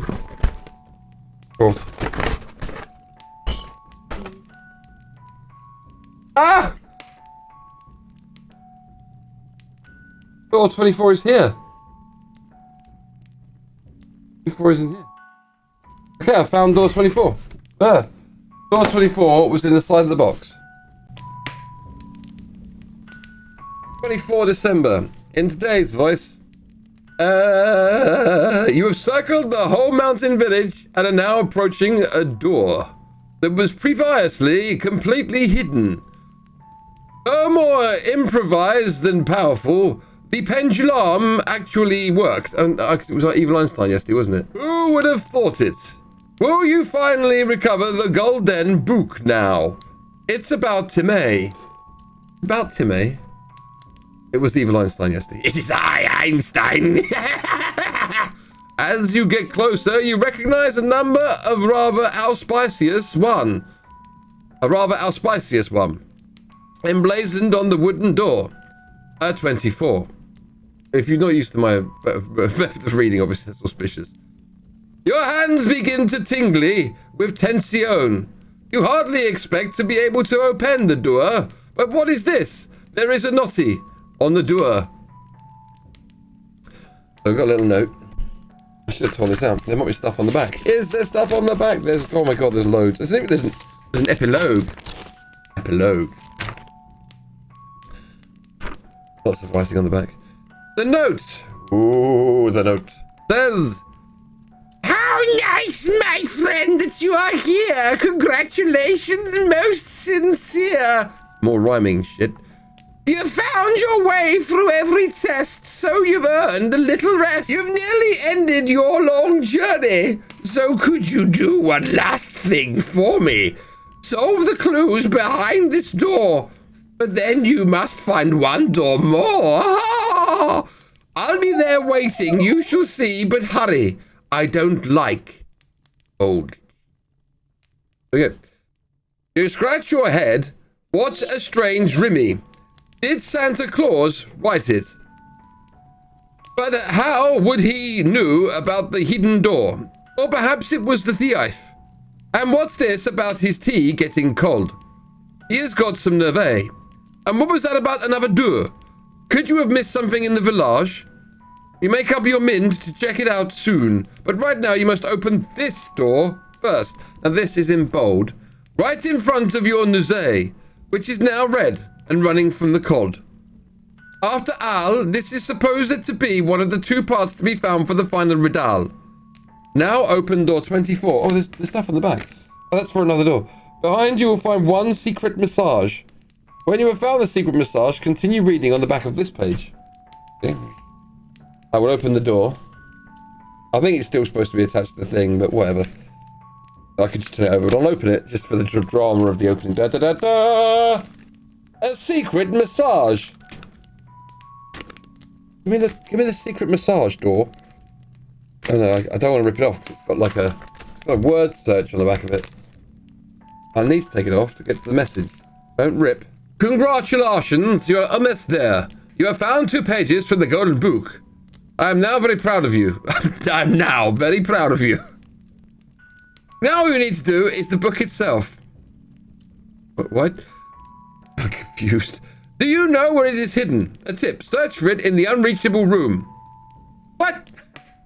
Find that and you'll be able to solve the final riddle. Then I will have a surprise for you. I will cross my hooves for you. With best wishes, your arse. So Rudolph has stolen the book.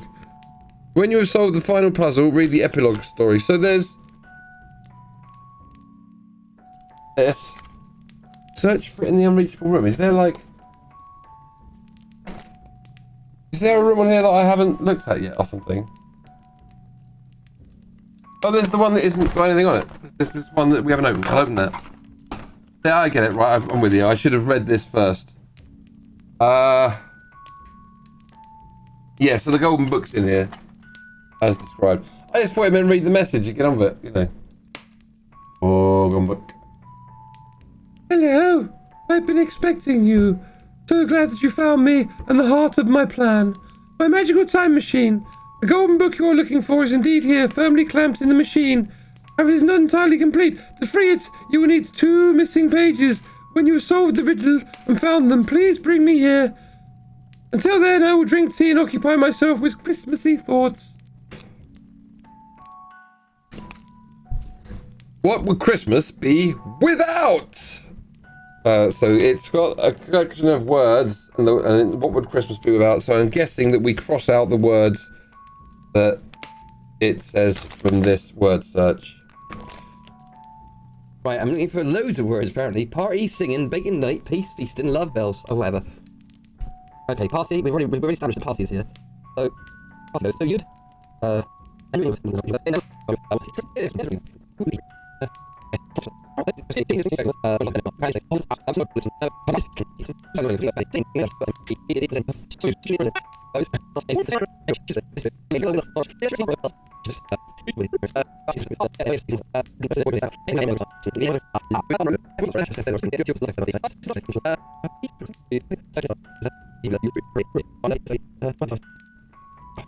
wouldn't I? 3 letters. Ice. There's ice. Okay, that's all the letters gone. You did it. You saved Christmas. You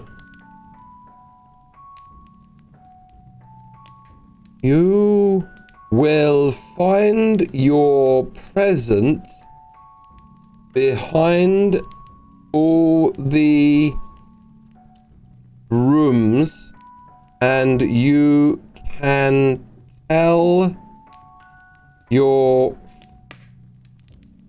rising your Friesi. Did we have to cross out silence? Did we? No, we didn't. Silence wasn't on the list, was it? Your fries silence. It is. Silence shouldn't be on the list. It just didn't. It wasn't there. Friends. All about your heroic adventures. Apparently, if I tear the board apart, I'll find some more stuff. Presents, apparently. But now that I've done the thing, you go back to the mountain village and look for the unreachable room, but... Sorry. The way you find is well, at first you're completely blown by the bright light and you can hardly recognise anything at all. Electrical hum and crackle fills the air. Then as your eyes slowly adjust to the brightness, you recognise a strange device. It's a pretty futuristic creation with all sorts of wires and cables attached to it. But there, firmly clamped exactly in the middle, is the golden book. You found it! There is no doubt this is Santa's book. All you have to do is free it from this machine. This machine reminds you of something you suspect that has to do with time travel. Only now do you notice the back of the mighty armchair on the wall on the left. As it starts to spin all at once, your pulse begins to race. Is this the big showdown? Will the villain finally reveal himself? The thief who's behind the old story. You prepare yourself. The chair slowly turns round. Then from the depths of the cushion, an Aminor appears. You recognise it. It smiles at you as it munches on the cookie. Rudolph. Ooh. Right, I can try and take apart this side of it. Stop, no entry, it says. Ooh. I could have opened this at any time. Oh. Whatever.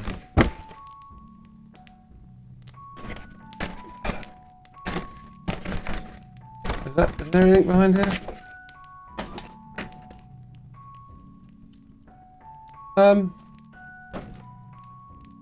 Do I slide it out, do you reckon? Slide it out. Does it slide out? I'll slide it out.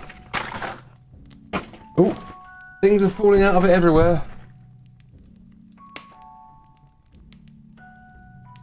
In the very back, there is... Oh, I can indeed send a bunch of exit postcards to my friends. Tell them that I saved Christmas. So I get some nice exit postcards. Look at that. There we go. So, yes, many days ago, 24, 25 days ago now, we began our journey through the advent calendar, and it wasn't bad. And if you weren't here yesterday, if you weren't along yesterday when we finished, we got to take apart the whole thing, and at the end, we won this collection of postcards. And I said yesterday I would send them to all the people that have done, well, 8 of you that have done the most to help me in the stream. So, like, there's one probably for William, and one for Holly, and one for Mark, one for Neil, and then whatever. And I'll send them off because I got like, woo. I know that quite a few people have done multiple days, so I'll happily send them to you all as a reminder that you did this great and wondrous thing with me. But let me read to you now the epilogue, and I will say that the I was going to caveat that by saying that my favourite puzzles in this thing were the little magnet one. The magnet one was awesome. And if you weren't here, you had to kind of like get there was a string and there was a paper clip. You turned it into a little like kind of divining thing, and then you had to go over the board and the calendar, and there was a little magnet, and you ripped that up, and there was another clue, and then you move around to the board. That was very cool. Quite like the one yesterday was silly because it was a word search that didn't have the right words in it. Yeah, I think my favourite one was definitely the calendar one. Quite enjoyed the Sherlock Holmes one with the matching the people to the crimes thing. Fun. Thinking of the Titanic, bit dark, and there were some absolutely awful ones that made no sense. Poking your finger in a hole. That's weird. Anyway, as we know from yesterday, it turns out it was Rudolph. Rudolph stole everything and turned the world into a submarine and a beer sandwich. Thanks, Bill. Glad you're here. Okay, epilogue. Completely taken by surprise, you are farce to farce with Rudolph, the reindeer with the red nose. He looks at you expectantly and doesn't say a word. He looks expectant, doesn't say a word. Can he even talk? After all, he is a reindeer, and you are not an expert in the field. But apparently he can write. Who else are the massages supposed to have been from? You're wondering what to do now. Rudolph doesn't look particularly dangerous, but if he stole the golden book from Santa Claus, well, who can ours? And you need to bring it back. You are determined and ready to go to extremes. Nothing will stand in your way. Nothing. I mean, I would imagine something would stand in your way. You've been here for 24 days without eating anything. Yeah, doing well. Maybe it's just a mass hallucination after day 1. Quickly, you jump into the room. Woo! Reach out your hands for the book and yank it towards you. Then you turn toward Rudolph with a challenge in your eyes. But he hasn't even moved. He's sitting relaxed in his chair. Congratulations, human, he says conversationally. That's conversational tone.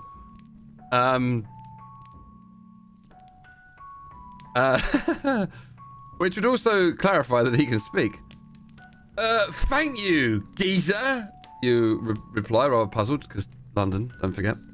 And do you want to bring it back to the boss now? Or would you rather time travel for a bit longer? What a question. You respond without hesitation. Bring it back to Santa Claus, otherwise Christmas will be cancelled. How would Santa Claus deliver all the gifts? It is... Your gaze falls on Rudolph and you fall silent. He smiles calmly. Praiseworthy. Very praiseworthy, Cookie. What? Oh, okay, so it's probably supposed to have a question mark on it. The grammar is important, everyone. Praiseworthy, very praiseworthy, Cookie. Should be praiseworthy, very praiseworthy, Cookie. He has quantified that with afterwards by saying he asks, "What's going on here? Why is Rudolph so relaxed? The golden book urgently needs to be returned to Santa Claus. Christmas Eve is just around the corner. I thought it cursed you. Why'd you steal the book anyway? You really want to know? What? That's in parentheses. How? This is so badly written. Oh, that. The boss really needed to be taught a lesson." The reindeer leans back. "I've been working for him for 237 years. And do you know how many raises I got during that time?" Oh, great. Rudolph is a capitalist. Peace. You shake your head. "None. Can you imagine that? None.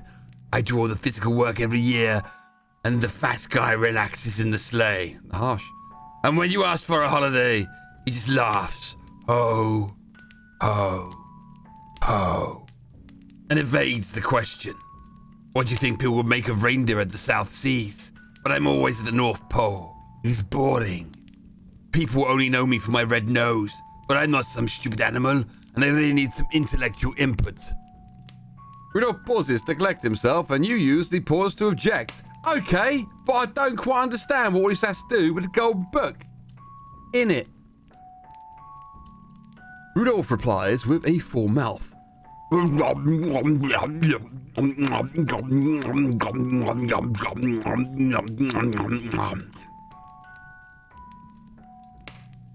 Which you believe to mean, "Just be patient and I'll get to that. Without any holiday plans, I've had quite a lot of time over the past few years to investigate and research all kinds of things, especially history and exciting scientific phenomena. It became clear to me that the boss is not really exploiting the full potential of the Golden Book. He may not even realize the power that it contains. He just thinks, wonderful, the Golden Book is exactly what I need to bend a little time and space at Christmas. You understand that otherwise, delivering gifts all over the world in a single night will be pretty stressful." And a bit Welsh. Sorry. You need to indicate you understand Rudolph's point. Indeed, you have often wondered how it is possible to distribute all of those gifts everywhere at the same time. The explanation immediately makes sense to you. Well, from my experience and my research, I suspect that the Golden Book can do more. It was a movie night watching a few 80s classics that the idea came to me with a blinding flash. I don't know, it's just oh, Cicero's, as it is. With the help of the Golden Book, it should be possible to build a time machine. And that is what I did. Rudolph chuckles happily.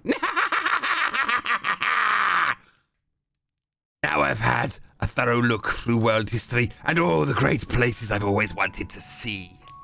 They were finally attainable. This holiday was incredibly relaxing. It really is, isn't it? You know what I mean. You followed in my footsteps. By the way, congratulations. You worked everything out really well. You can hardly believe it. You risk Christmas just to get a holiday? Oh, there's more. Not much more. Oh, stuff and nonsense. What do you think? The boss would have had the book back today anyway, but I admit I wanted to give him a little scare. Maybe next time he will think about the fact that we reindeer deserve a thank you every now and then. But don't worry. I kept an eye on you the whole time. I had complete confidence in your talent for puzzles. But if something had gone wrong, we would have returned the book anyway, of course. Whatever. Rudolph's speech calms you down a bit, but you're not ready to forgive him quite yet. Our presents, they're to be sorted and delivered. Is that going to be cutting things incredibly close now? I said that really badly. You forget that I am now an expert in time travel. I've collected all of the presents and have them safely stored in a warehouse. I think you have seen the warehouse, haven't you? But more importantly, in the meantime, I've already delivered them all here. See for yourself. The golden book in your hand suddenly becomes red hot, and you let it fall. The machine whistles behind you. You feel a little queasy for a moment and close your eyes to get rid of the uncomfortable feeling. As you open your eyes again, you see your own decorated Christmas tree. 4 candles are lit up on the Advent wreath on your living room table. 4 candles.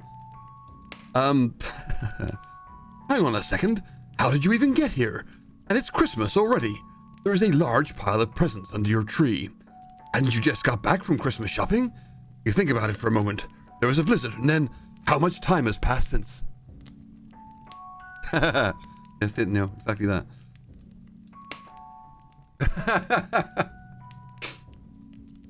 You feel dizzy for you feel dizzy for a moment, and suddenly you just experienced something unusual. You just can't remember what. Rudolph the Red-Nosed Reindeer is on the radio, and you start to whistle along. I'm done with this voice. You've always enjoyed this song with its funny hero. You look happily at your presents. Soon you'll be sharing them out, and then it will really be Christmas at last.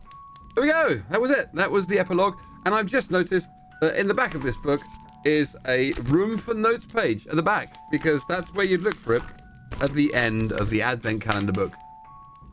Right.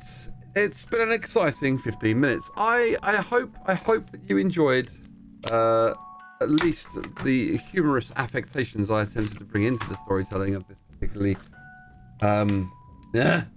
Advent Calendar, and that I have entertained you with some tiredness at the beginning of your day the last month. So I am off now to whisk Bill away so he can spend time with his grandparents and cousins.